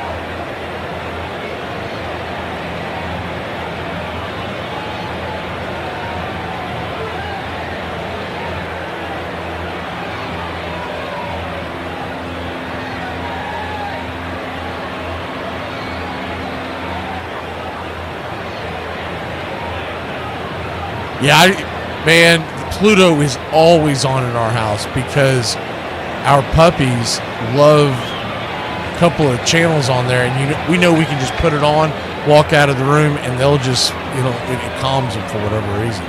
First pitch on the way is swung on and pops it up high in the sky. Making the catch is Tatis. He'll fire it to first. Ohtani almost got caught with his hand in the cookie jar. He was going on the pitch. F9, 2 down. Shohei just got back in time. He was taken off. He had to slam on the brakes. And of course, ex-shortstop Tatis still has a cannon for an arm. I don't think I've ever seen Charles in Charge on there, but wouldn't shock me if it is. First pitch on the way is up top for a strike. It's 0-1. The channel that has the Frasier and the Cheers, that's always on usually in our house because our puppies love that. The dog on Frasier, Eddie. You go 1. Mrs. High 1. One of our puppies has really good eyesight, so she can see a dog on a television from a mile away. They can be in the background, and she'll all of a sudden go, "What are you looking at?" And I'll see it all the way in the background. Oh hell, here we go. The 1-1, down and away, 2-1. 2-1 count.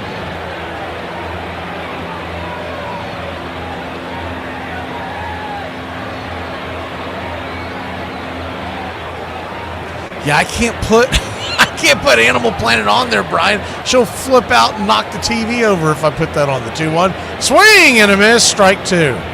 2-2 now. Estrada 1 strike away from getting out of the jam. Runner at first, 2 outs. Padres trail by 1. There are times where I'll put something and I'll go, uh-oh. And I'm trying to find the remote fast enough to realize all of a sudden there's a big dog like starring in the show or the film, and I got to get it the hell off the TV because she'll go flying towards the TV. 2-2 misses high, full count. So a full count to Smith, and Freddie Freeman stands on deck. I wonder if they walk him here, if they'll keep Estrada in or try to go to a left-hander. He'll step off the plate for a second, or step off the rubber for a second. Use one of his moves.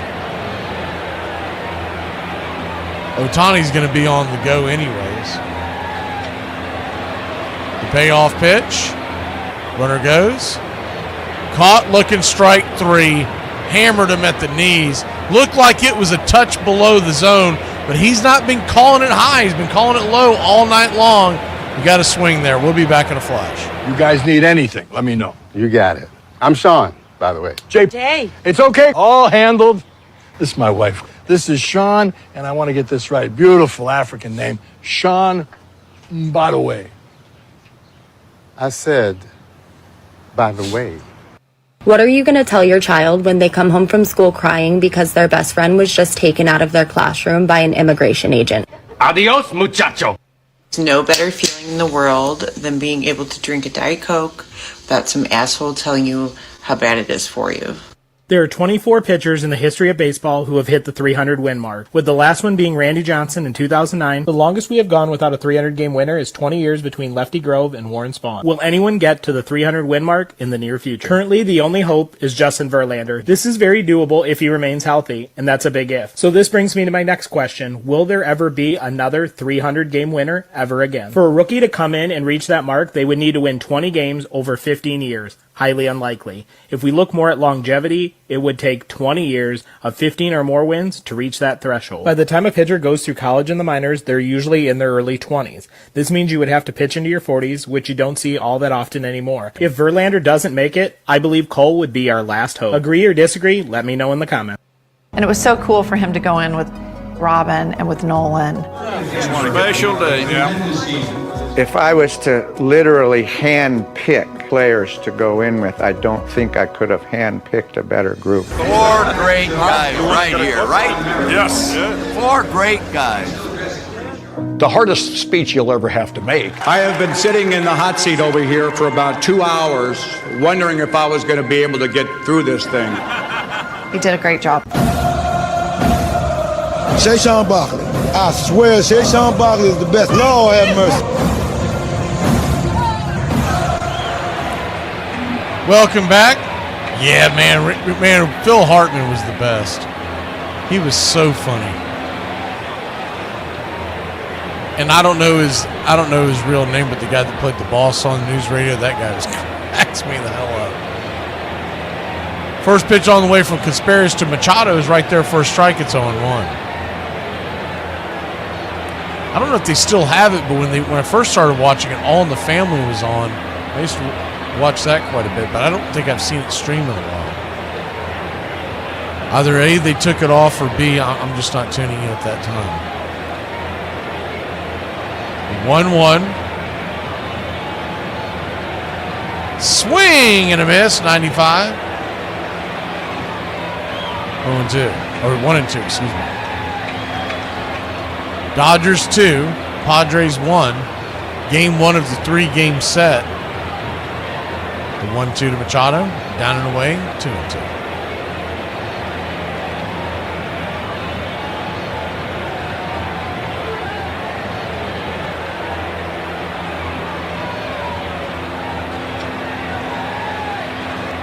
Two count. Swing. Bangs it over towards the dugout of the third base side. We'll do it again. Standing on deck is Bogarts. Merrill in the hole. One swing could tie this game.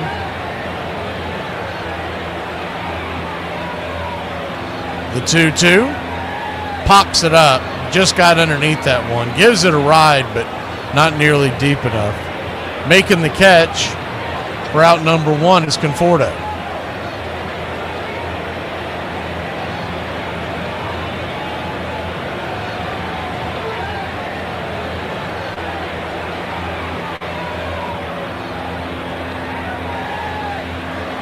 One down, and Xander Bogaerts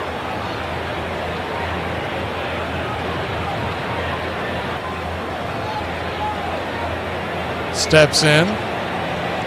94-mile-an-hour heater right there on the outer edge. It's over 1. The depth on this Dodger bullpen is ridiculous. The 0-1. Swing and a miss. Chase the sweeper out there. It's 1-2. His sweeper really moves more like a cutter. I mean, that thing has a sharp movement.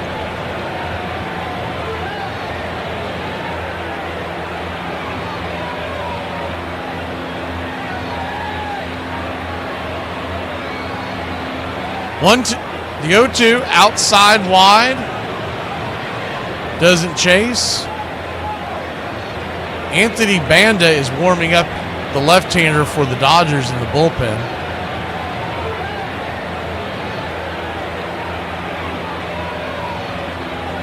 The 1-2. Drags it over to third. 5-3. Freeland's got it. 2 down.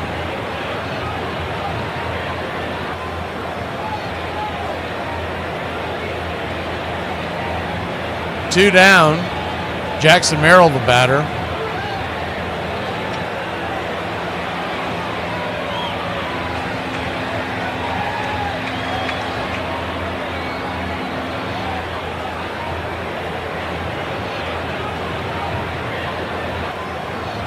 First pitch on the way is a strike there on the outer edge. It's 0-1. Jackson Merrill, 9 home runs on the year, 261 average. The 0-1. Swing and a miss, 95 up top. It's 0-2.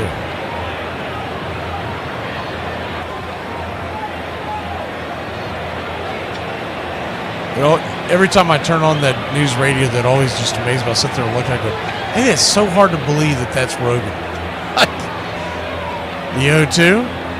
Hammers it down the right field line. That ball's going to get down where the green grass grows. Merrill rounding first, heading to second. He'll have a 2-out double here in the top of the 7th.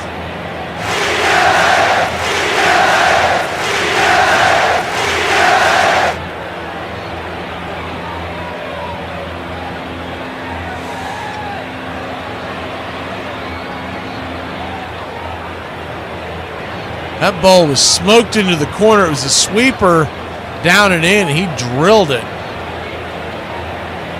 Got it up just a little too high in the zone. The tying run stands at second. That'll bring Ramon Laureano to the plate. First pitch swinging. Fouls it straight back. It's 0-1.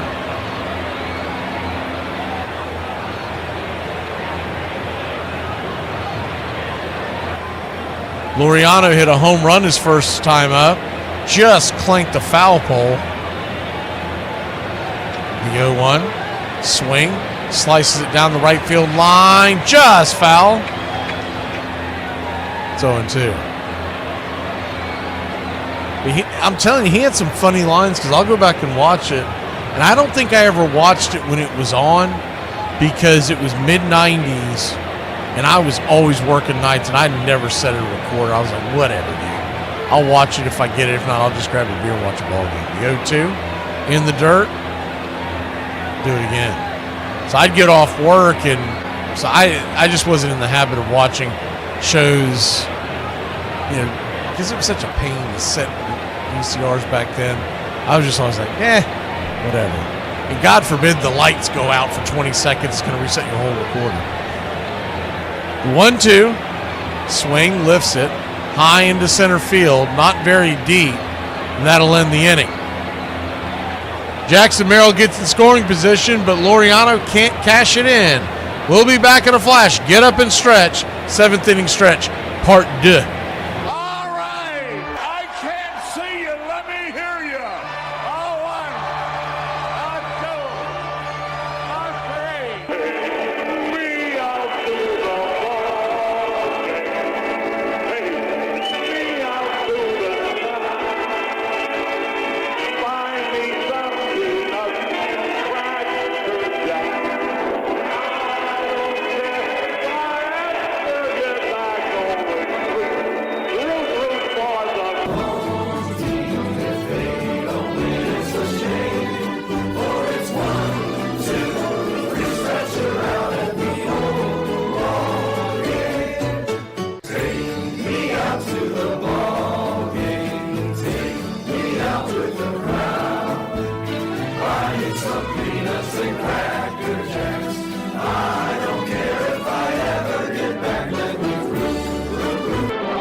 First pitch of Freddie Freeman missed for a ball. It's 1-0. Righty-lefty matchup. Estrada back out there. 1-0 right there underneath. It's 1-1.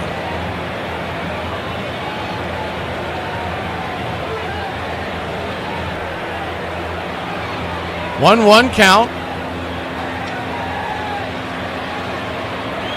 Freeman 0 for 1 on the day. The walk. You 1 up top for a strike. It's 1-2.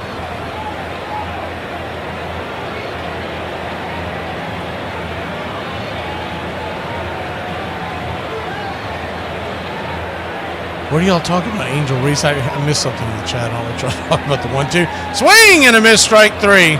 Got him with the heat off the plate, chasing it, 1 away. Biggest thing that I know about that, because I've never actually watched an entire game. All I've seen is highlights of it. They're not good at this sport. Is the guy on TikTok that does the Angel Reese highlights. That guy is a national treasure. First pitch on the way is into the dirt. For a ball, it's 1-0. I wish I knew the name of his channel. I'd tell you, but you won't find me long to find it. Angel Reese videos on TikTok where he's just out there going, Angel Reese, butter pecan, bang! And every time, She's just clanking the rim, throwing the ball under, getting knocked out by her own rebound. 1-0 right down the pipe. It's 1-1.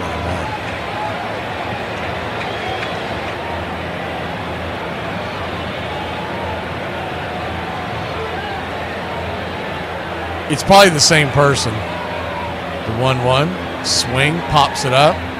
Deep into center, going back on the track. That ball's going to leave the building. And the Dodgers have taken a 3-1 lead. I didn't think he had enough on that, but man, he let that thing ride. 19th home run of the year for Hernandez, and the Dodgers have doubled their lead 3-1.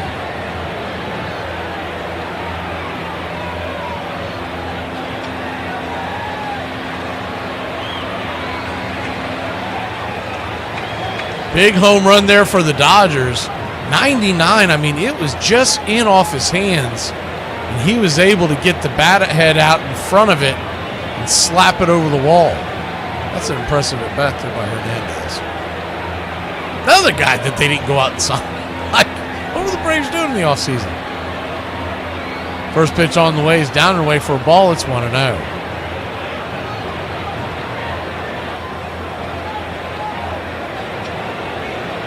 Yeah, the me bounds. 1-0. Right there on the outer edge, 2-0. Heck, I even heard I don't remember who it was, but there was a current NBA player that was out there talking about that particular channel, and he was clowning on her. It was funny as hell.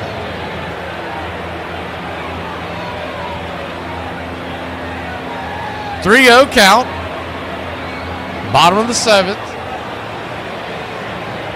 Pitch on the way, right down the pop to Paez. 3-1.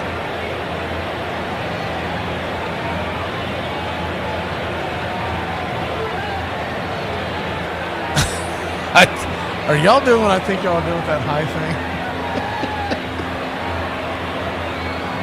That's what I think it is. It's pretty funny. 3-1 count.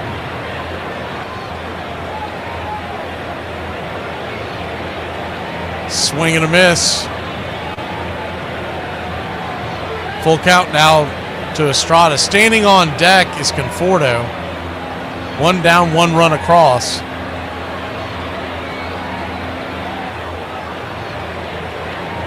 The payoff pitch. Down below the knees. Ball 4. So Estrada's at 30 pitch, well, about to be at 30 pitches. Looks like Schultz going to finally come out there and save him. They're going to take a step to the bullpen. It'd probably be a good time to go ahead and start that happy hour. It's a little early, but what the hell. 106 miles from Chicago. We got a full tank of gas, half a pack of cigarettes. It's dark, and we're wearing sunglasses. Hit it. It's happy hour. When wins become losses and losses become wins. You guys going to happy hour? Yeah? Yeah, I'll come for a couple. Just a couple, though. Not like last time. Okay. Get it! Hey! Afternoon, everybody. I put my pants on, one leg at a time. Guess what? I got a fever, and the only prescription is more. Ladies and gentlemen, we interrupt our program of dance music to bring you a special bulletin from the Intercontinental Radio News. You're in Braves country. Drink of me. Salute.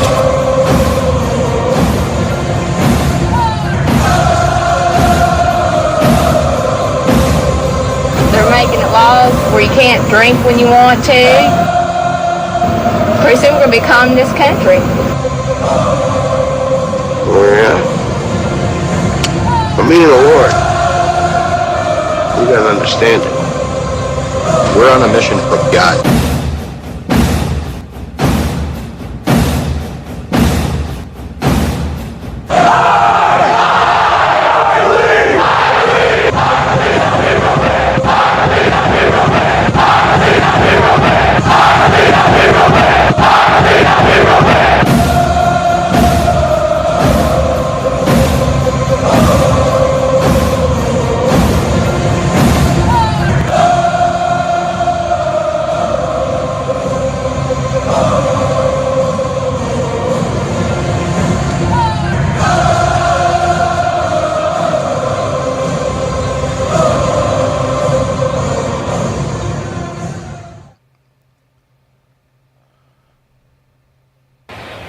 Welcome back.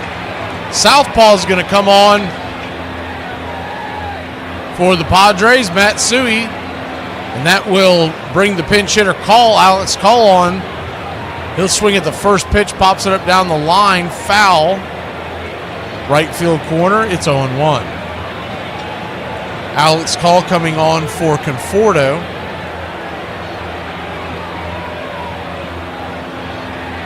Paez standing at first, 1 out. Yuki Matsui, left-hander.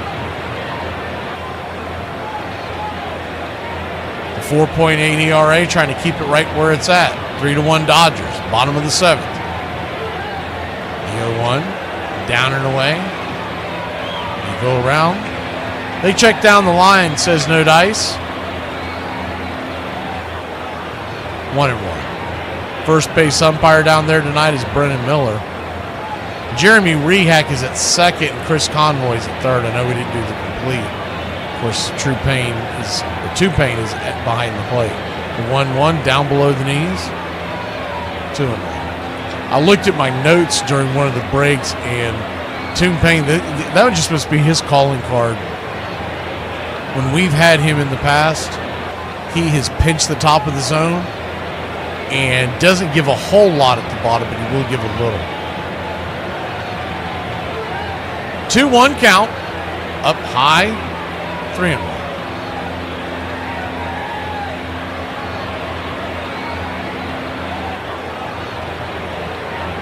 Dodgers 3, Padres 1.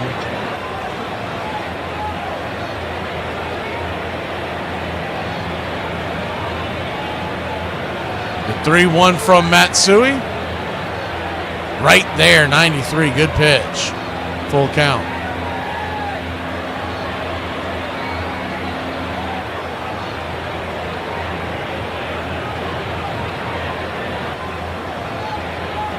Which chant are you talking about, John?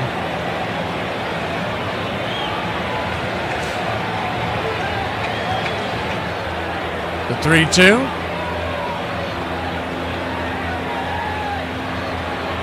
Payoff pitch. Down below the knees, ball 4. So he'll head on down to first.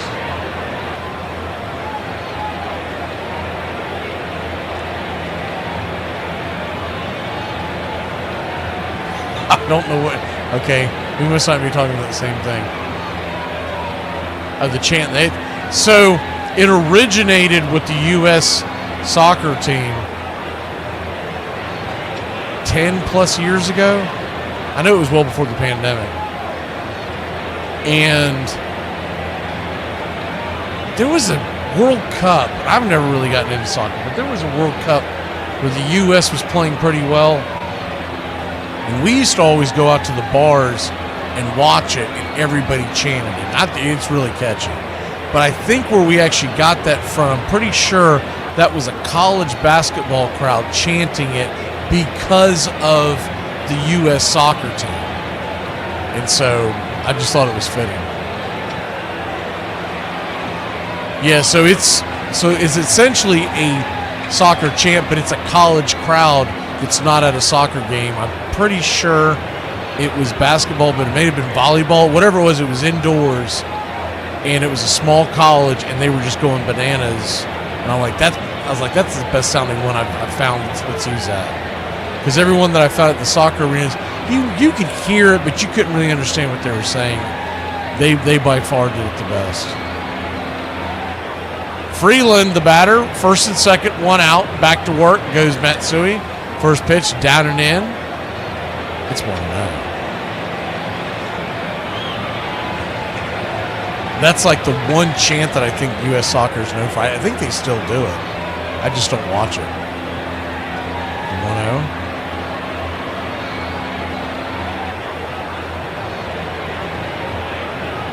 Swing, fouls it straight back, 1-1.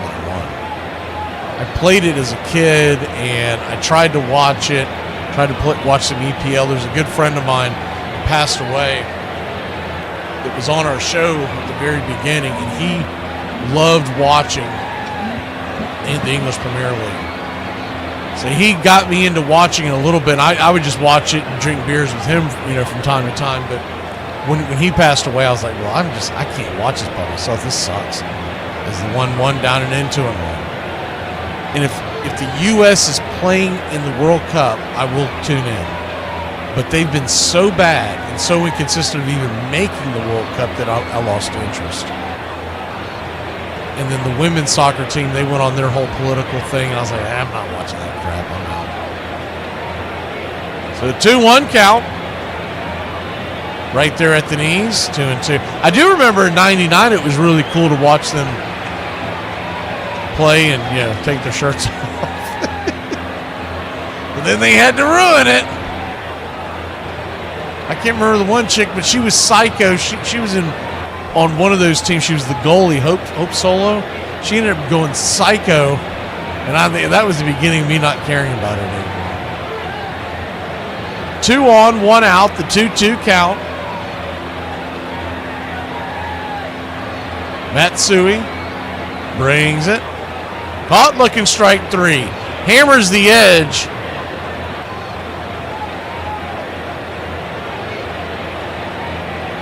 Friedel will head back to the dugout.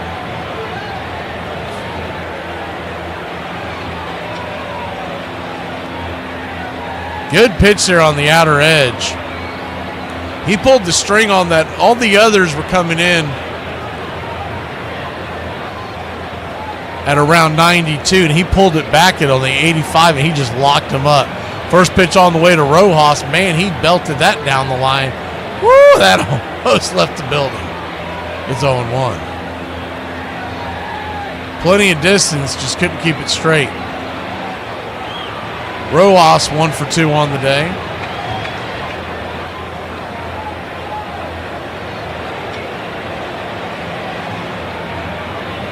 The 0-1. Check swing. Did he go around? Looked like he did. He did. 0-2.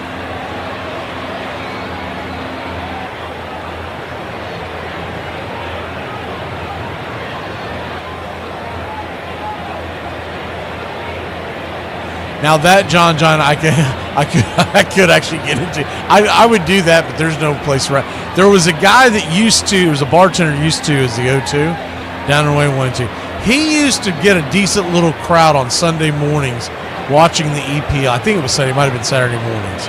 And there were time to time we would go up there, and it was a craft beer joint, and you could get a good crowd up there on the early mornings watching games with him. But then he quit working that shift, and I just like, well, all right, that's the end of it. 1-2 count. Swing, pops it up over towards the first base side, giving chase. Arias will run out of room as it smacks the top of the dugout and flies into the seats. We'll do it again, 1-2. Matsui trying to keep it where it's at.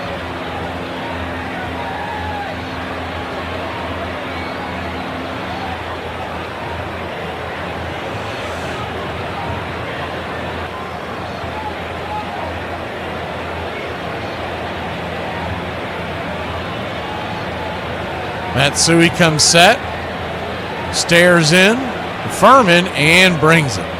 93 inside. Runners go, double steal.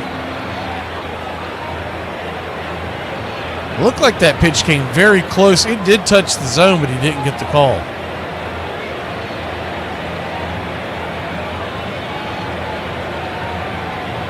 I don't know if the umpire's eyes were diverted, but that pitch at the inner part of the, and he had called earlier in the at bat that same pitch at almost that exact same spot. Those runners moving. You'll see that from time to time where the umpires just lose all concentration. The 2-2. 2 runners in scoring position now. Swing, chops it foul off the mask of Furman. We'll do it again. Dodgers 3, Padres 1, bottom of the 7th. Pretty quick moving game considering these two offenses.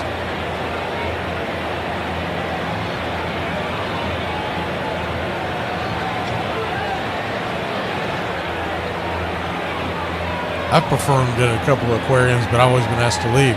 The 2-2, Swung on, chops it over to short, 6-3. That'll end the inning. So Matsui gives up the 1, but he did a good job of keeping it right there. We'll be back in a flash.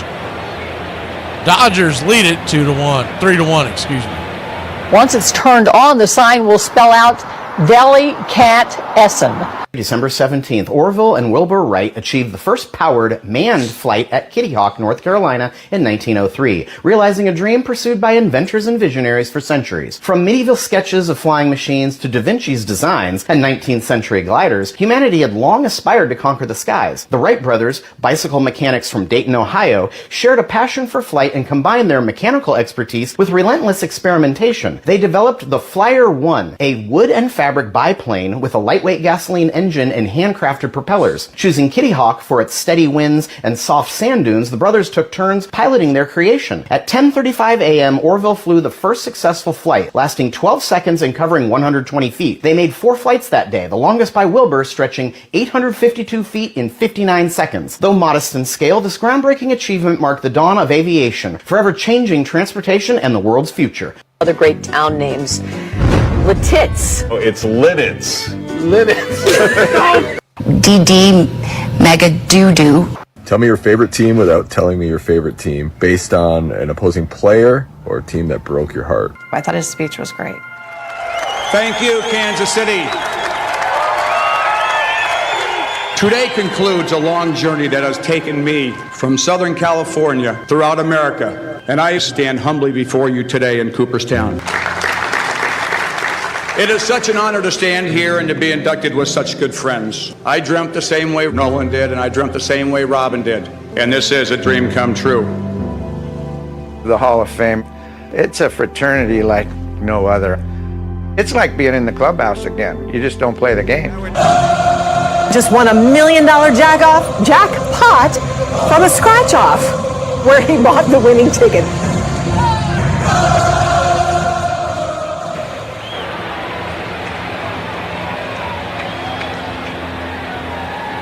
Vesio will come on. Set to face the bottom of the order, the Padres. Iglesias leads us off. First pitch on the way. 92. Right there on the inner cut, it's 0-1.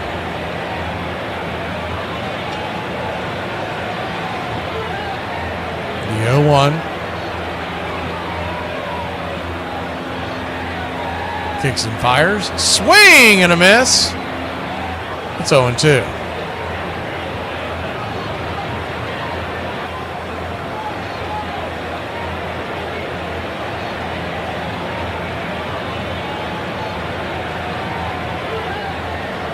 Count. Swing, chops it over towards the third base dugout of the Dodgers. One of the teams that calls that home. We talked about it before. It's about 40% of Major League Baseball that calls third base home. The 0-2 slaps it back foul, do it again. Really just comes down to how the stadium is built and where they want to be. They called dibs, and evidently it was set up better on the third base than the first base side many years ago when they moved from Brooklyn to Los Angeles. The 0-2, high and out of the zone. Did he go around? He did not want him to.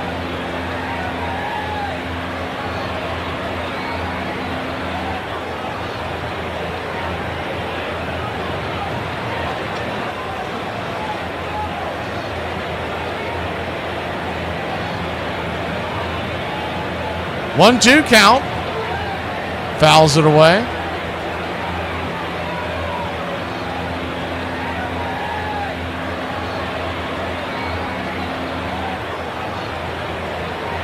Dodgers, if they win this game, they'll slide back into first place with the Padres.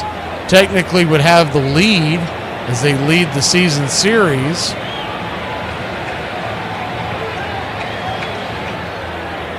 Five games to 2. That would put him 6 games to 2.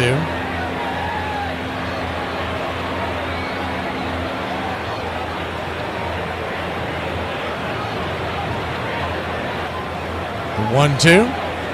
Down and in, 2-2. Nope. They're going to say to hit him in the leg, and Iglesias will head on down to first. There you go.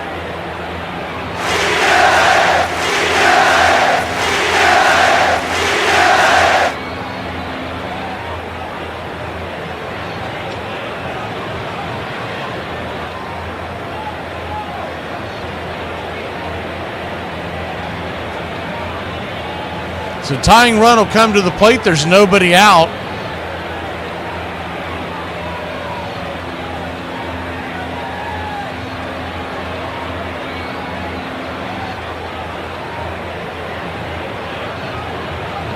First pitch on the way.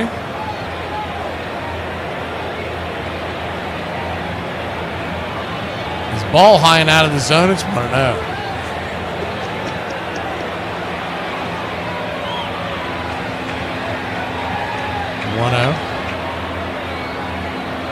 That ball hit him, and now they got runners on first and second. And nobody out. So Vesia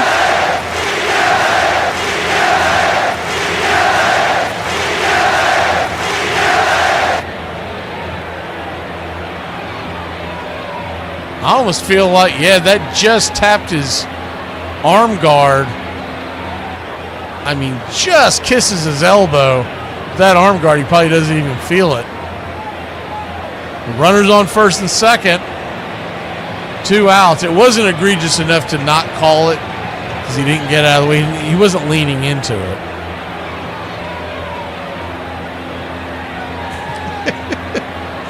I thought that's what I actually thought that's what Brian was going to say, to be honest with you. I thought that was going to be his.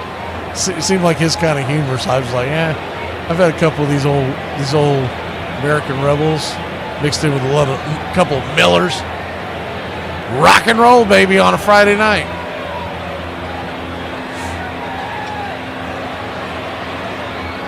Told y'all I'm not doing these stone cold sober like I did a few weeks ago when it was brutal. I was drinking coffee. I got to bed like at 4 a.m. I was just staring at the ceiling. First pitch on the way is a bunt.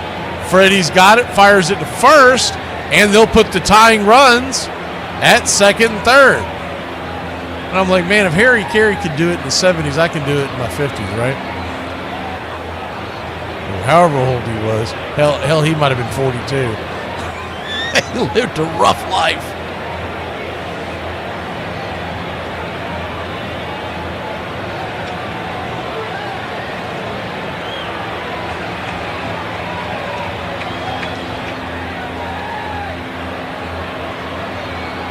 First pitch on the way is a up top. Misses high to Tatis. It's 1-0.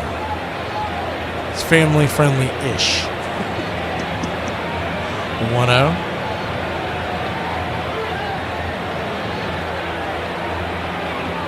Kicks and fires. Swing. Chops it down the line. Foul. 1-1.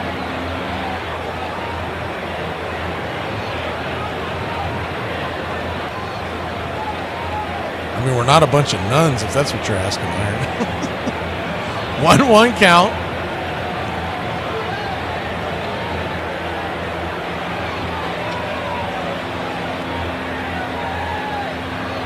Lefty-righty matchup. Pitch on the way. Up top. Did he go around 94? He did not. 2-1. So the top of the order here for the Padres.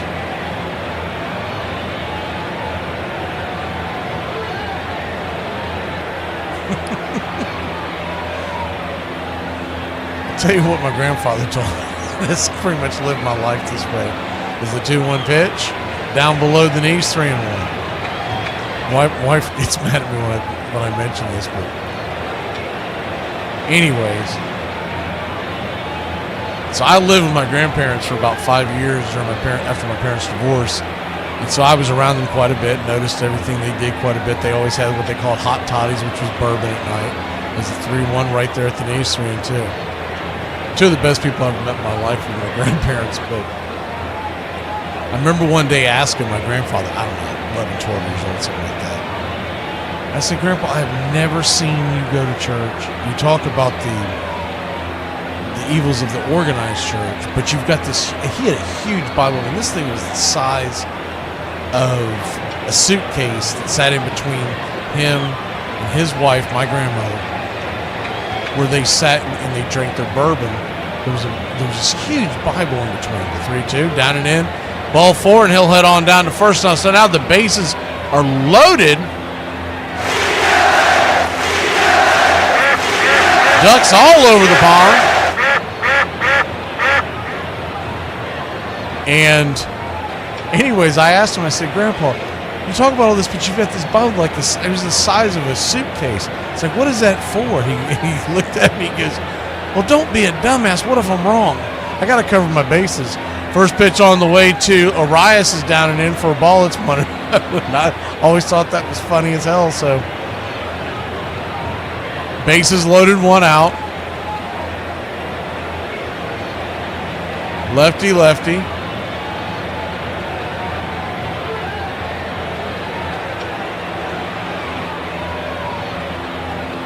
Pitch right there on the outer edge. 1-1 count. Looking at that again, it looked like it missed the zone. He's been given, I don't know, he's been inconsistent with those wide strikes. 1-1. Swing, slaps it foul, 1-2.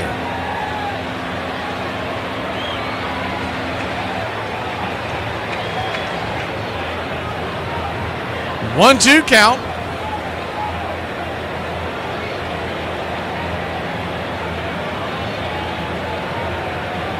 Dodgers lead it 3-1, but one base hit into the gap, man, that could absolutely change this game. 1-2 to Arias. Swing, slaps it towards left, going back, making the catch, deep into the corner. Here comes the runner from third to home. And the Padres make it a 1-run game. It's 3-2.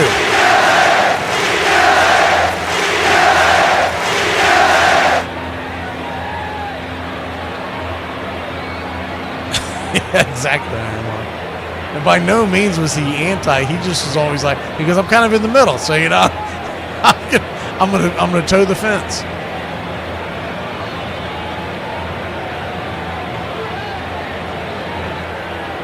That'll be it for Vesia. The second time this week we've seen him, and he's gotten lit up both times. We'll be back in a flash. Blake Treenan coming in to try to keep this game where it's at. It's a 1-run game, but the tying run is in scoring position.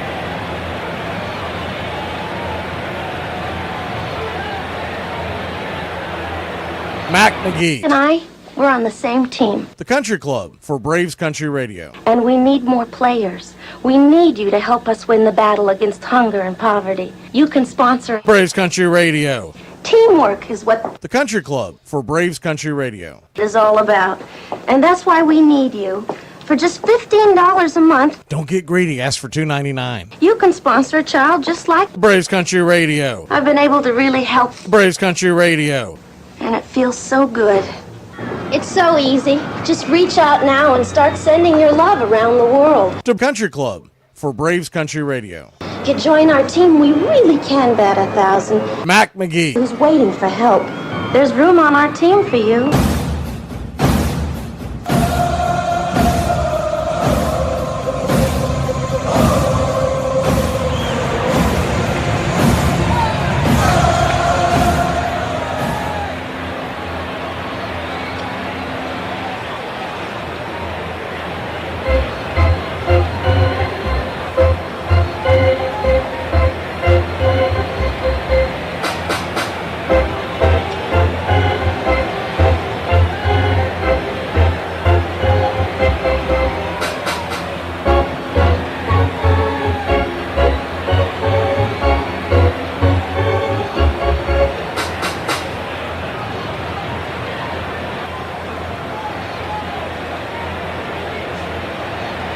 Blake Treenan comes on with the runners on first and second. There are 2 outs.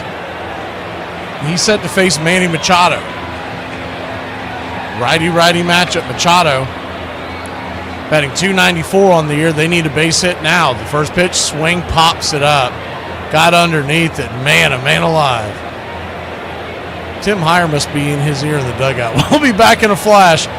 Padres 2, Dodgers trace. I ain't riding with nobody that think that the AC burn gas.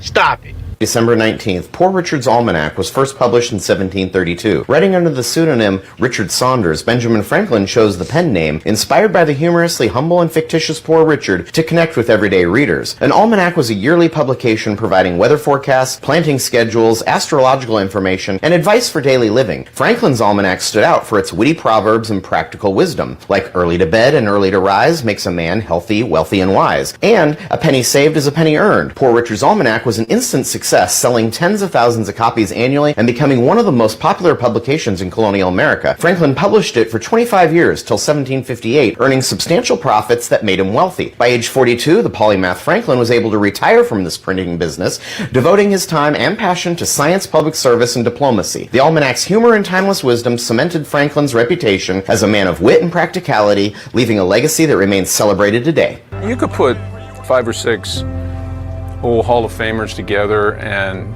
we could talk for 5 hours, 6 hours. You know, you can give us a few beers and, you know, you could double that. We all had together in the plaque room. The feeling inside, you get your heart pumping a little bit. You really sense how special it is to be a Hall of Famer. It's really a respect that you have, and that ties you together, because you know the effort that it takes, the commitment that it takes to be an elite player. And I think it's really cool to say that George Brett is my friend. It's definitely been a life changer. It's given me so many thrills to be able to go to Cooperstown now and call these guys my friends. You know, that's the best part about it. My new dog ate a whole bag full of scramble tiles. We got word, took him to the vet. No word yet. Welcome back.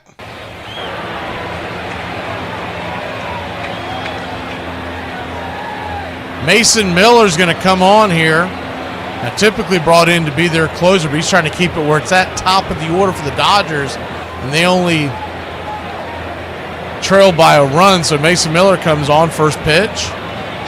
Slider at the knees, it's 0-1. Miller came over in the trade with the Athletics. The 0-1. Way outside, just a bit outside. It's 1-1. That goes all the way to the backstop. That's one way to pitch around them. 1-1 count.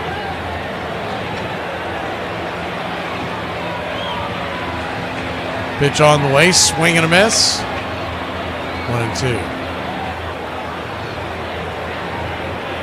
At church at midnight? You might be able to tell your wife that, but I'm not buying that story. Where have you been? Friday night? Midnight? 1-2 count.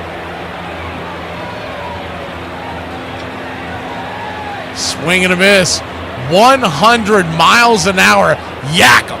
Smoke him if you got him. He got him. One away.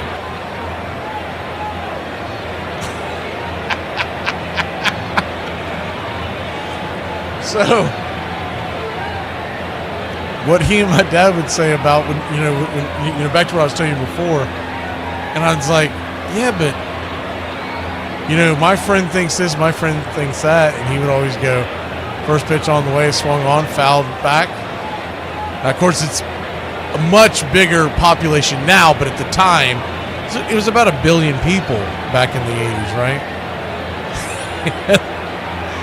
1.5 billion, whatever it was. It wasn't. I think it's 3 going on 4 now. The 0-1 outside wide. And when I would bring up that my friend thinks this, and he'd go, yeah, but don't be a dumbass. You're trying to tell me 2 billion Chinese are all wrong? Oh, man. They had a way of putting things. The 1-1 outside wide, 2-1. So the 2-1 count.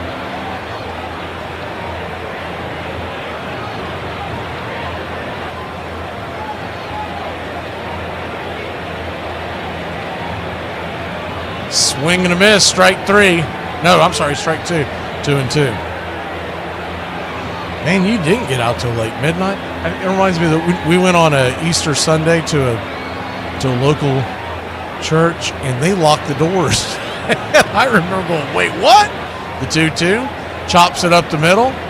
It's going to be a 6-3 put out. Bogarts over to Arias. He almost lost the bag, but held on. It's a bad throw, but a great job by Arias, which is impressive because he's not a first baseman by trade, but he did the lean and everything, scooping it out of the dirt. I can't remember the name of that, but anyways, they locked the doors, so nobody's leaving because of whatever ritual they're about to do. And I'm like, buddy, I got to be at work. And I remember my wife looking at me. She had talked me into going. I'm like, I can tell you right now, there's gonna be a bull rush at that door. And I'll be damned if they're gonna be able to stop me.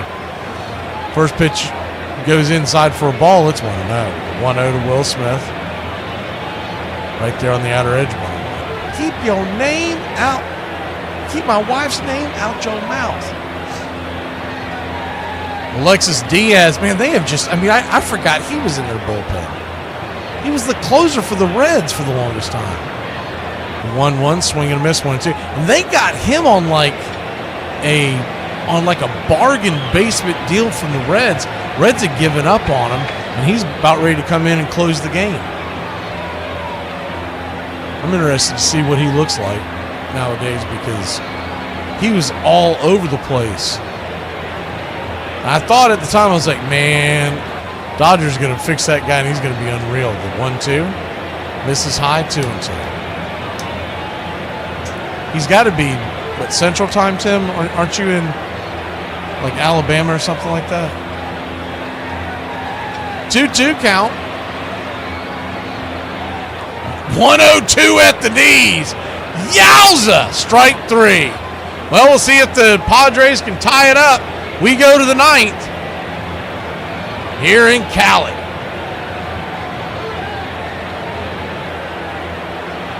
People always ask, what's the best way to get through the workday if I have difficult coworkers?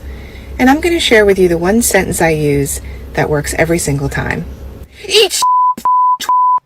I'm very curious. If you live with your mother, what do you do when you have a girl spend the night? Okay, what do you do when you have a guy spend the night? It's got to be one or the other. A girl! It would be a girl! Look, for your information, I want to move out, but apartments are very expensive. As it is, we pay $750 for a one-bedroom. A one-bedroom? Where do you sleep? You share a bedroom with your mother? Twin beds! Twin beds! There's an entire night table between us! I've played 20 years in big leagues, but I've been a Royal since 1971. So, it's crazy. It's my 52nd year in the organization. That's mind-boggling to me. 30 years after he retired, George Brett's connection with the Royals is as strong as ever. He's been vice president of baseball operations for the club since he hung up his cleats. You know how they do these things? You give them money, and anyways, we have one. My family put one in. Thanks for a lifetime of memories, the Brett family, and I don't know where it is. Dad, can you tell me what you were saying about immigration? Mom said you got in an argument with a lady at the store. It was nothing. She just was going on about immigration should be open borders and unchecked. And I was trying to explain to her that immigration is like water. Water is good, it's wonderful, it's necessary, it's powerful like immigration, but you can't just have it unchecked. You can't have a flood of water come in. You have to, it'll destroy towns and kill people. You have to take water and channel it and funnel it and control it and organize it, and then it's great. And I was trying to show her that's what was immigration. She didn't like it. And what'd she say? She called me a racist. And what did you say? I told her I hope she drowns. Dad, you can't say that. You can't tell someone. Literally, it was just in the moment of the metaphor. That's the point. Welcome back. Dodgers lead it 3-2. We go to the top of the 9th. And this is fascinating to me. Alexis Diaz, who comes in, by the way, with a 7.71 ERA, but they must feel like he's fixed it.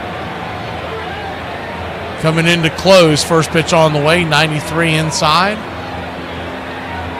It's 0-1. He was the reason that the Reds felt like they could trade Raziel Iglesias and let him go out to L.A. before the Braves got Iglesias. The 0-1, swing and a miss, it's 0-2. He was always a really good closer. But something happened, his delivery, I'm not sure what happened, where the Reds just felt like they couldn't fix him. And they got him on the cheap out in L.A. And when I saw this, I was like, man, where are we at? What's going on here? The 0-2, high and inside, 1-2. So a 1-2 count, I mean, these are the types of moves that we need to be making. First of all, I don't care what it would have taken. They should have went and grabbed Mason Miller. He would have fixed the back end of that bullpen. The 1-2, swing and a miss, strike 3. Got him with the slider off the edge. One away.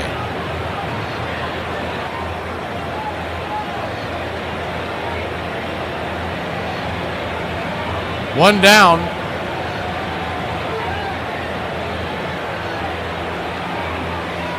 That'll bring the left-handed bat of Jackson Merrill to the plate, who doubled his last time up. First pitch, swing. Corkscrews it down the third base line. It's 0-1.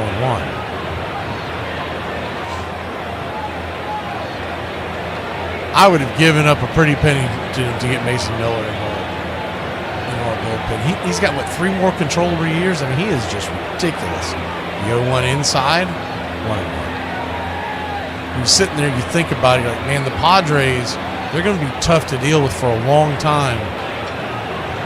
With the offensive players that they have, they got some pretty good starting pitching, and now they got Mason Miller in the back of that bullpen.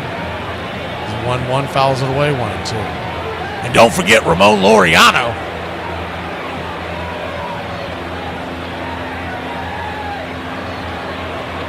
Taylor Ward would have been a good one, too. I don't know how realistic that was. I don't feel like they were trading him no matter what they said. The 1-2 misses, fouls it straight back. We'll do it again. Merrill trying to get a board. Bloop and a blast gives him the lead. Laureano is on deck, so we'll get to see him at least one more time. Padres trail 3-2, top of 9. The 1-2 inside, good take, 2-2.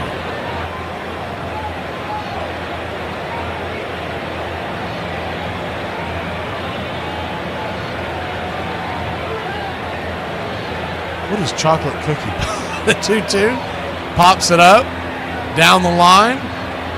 Foul. It'll just been out of play.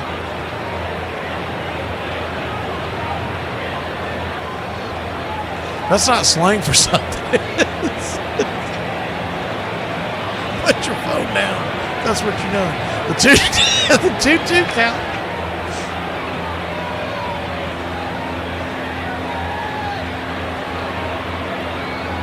I don't think I've ever seen those. The 2-2, outside, wide, full count.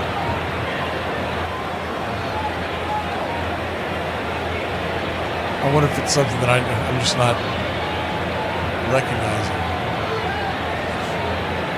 The payoff pitch, swing, pops it down the line, foul and out of play. We'll do it again. Merrill one swing away from tying this up.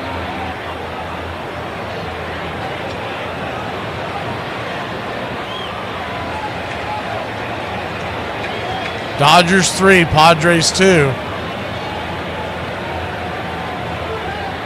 The payoff, hits it, slips. The ball's going to drop down for a base hit. It's a long, winding turn. He'll end up having to stop at first. He slipped coming out of the box, but it's a one-out single for the Padres, and they're not out of the game just yet. That was weird.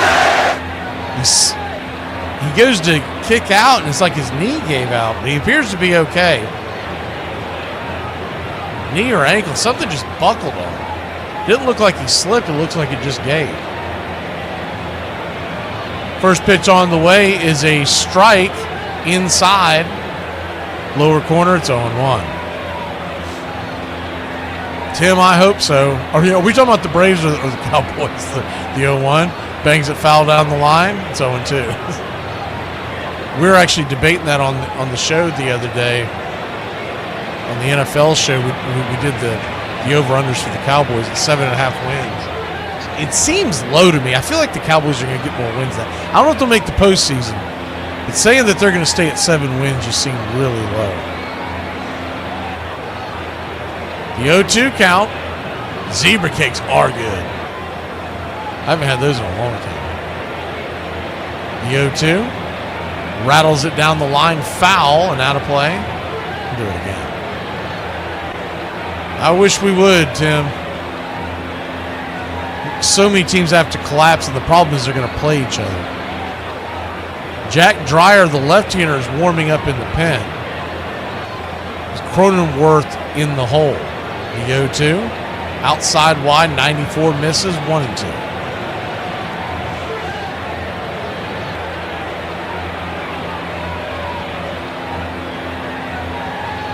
That's basically what those, remember the Christmas tree cakes that everybody goes crazy about are? 1-2 inside, 2-2. We make a dip during the Christmas season. We have the Christmas parties over here at the house. It's essentially zebra cakes, but they do the Christmas trees. You turn it into a dip. Oh, man. Talk about diabetic iron lung. Look out. Infield is back and to the left. Pitch on the way, fouls it away. 2-2.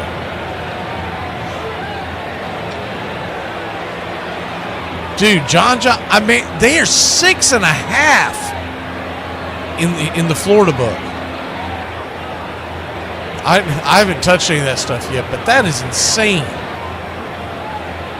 And I don't think it's. I jotted it down.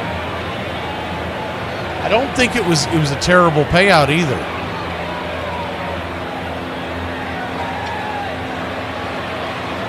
The 2-2. Swing and a miss, strike 3. Got him. 2 down.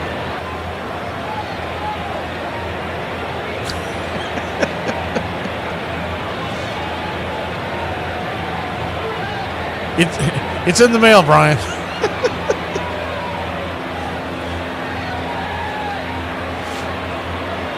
We'll do that. Man, they're going to go get him. They're taking him out of the game. So O'Hearn, I guess, was coming on for Iglesias, the left-hander, I guess, and so that's gonna. We'll see if he sticks in the game. But now I'll just stay here. I'm going to break by the time I find something to play. It'll be too late. But it looks like you're going to get a lefty coming in to face O'Hearn. They had already pinch hit for Iglesias, the right-handed bat.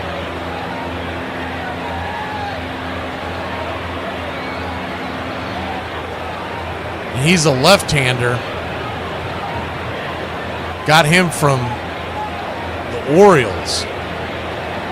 Pretty good stick, but I don't know, honestly. I don't know how he goes up against lefties. Yeah, the Mets lost again, but the problem is we're just chasing too many teams. But the way I look at it, if we can make everybody's life miserable, so be it. I don't want to be a doormat. I don't care what any of these idiots are saying on social media. Oh, we got a tank. Got a tank to get some random draft pick that won't matter for 3 seasons because the kid's 19 years old.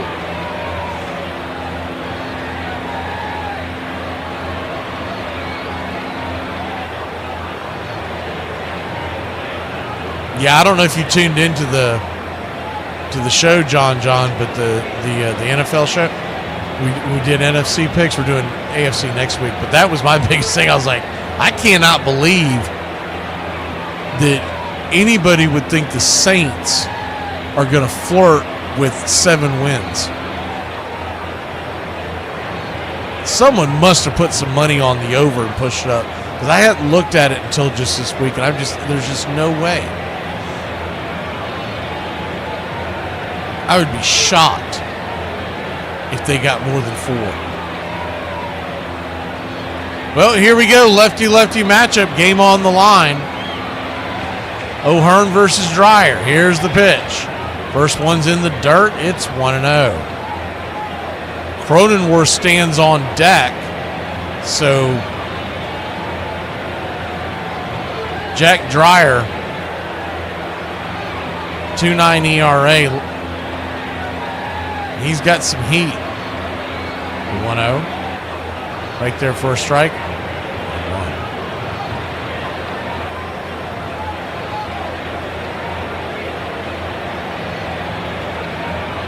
Yeah, that was my biggest takeaway. That if you watch the college one, the Illinois, that seems unreal. The 1-1 swing pops it up into center, and that's going to end the inning, end the game, and end the doubleheader. Dodgers win it 3-2. Pretty good game on both sides. I'd say if you're going to give a game ball to someone on the Dodgers side, I think it's Clayton Kershaw. 6 innings, 1 run, and 3 Ks. That's not nothing. We'll see you tomorrow night, 7:10 first pitch, I believe. Yes, 7:10 first pitch. We'll come on the air about 6:30, and hopefully, Tim, you'll get out of Dodge and get in the chair and get you some. What the heck did you call those things?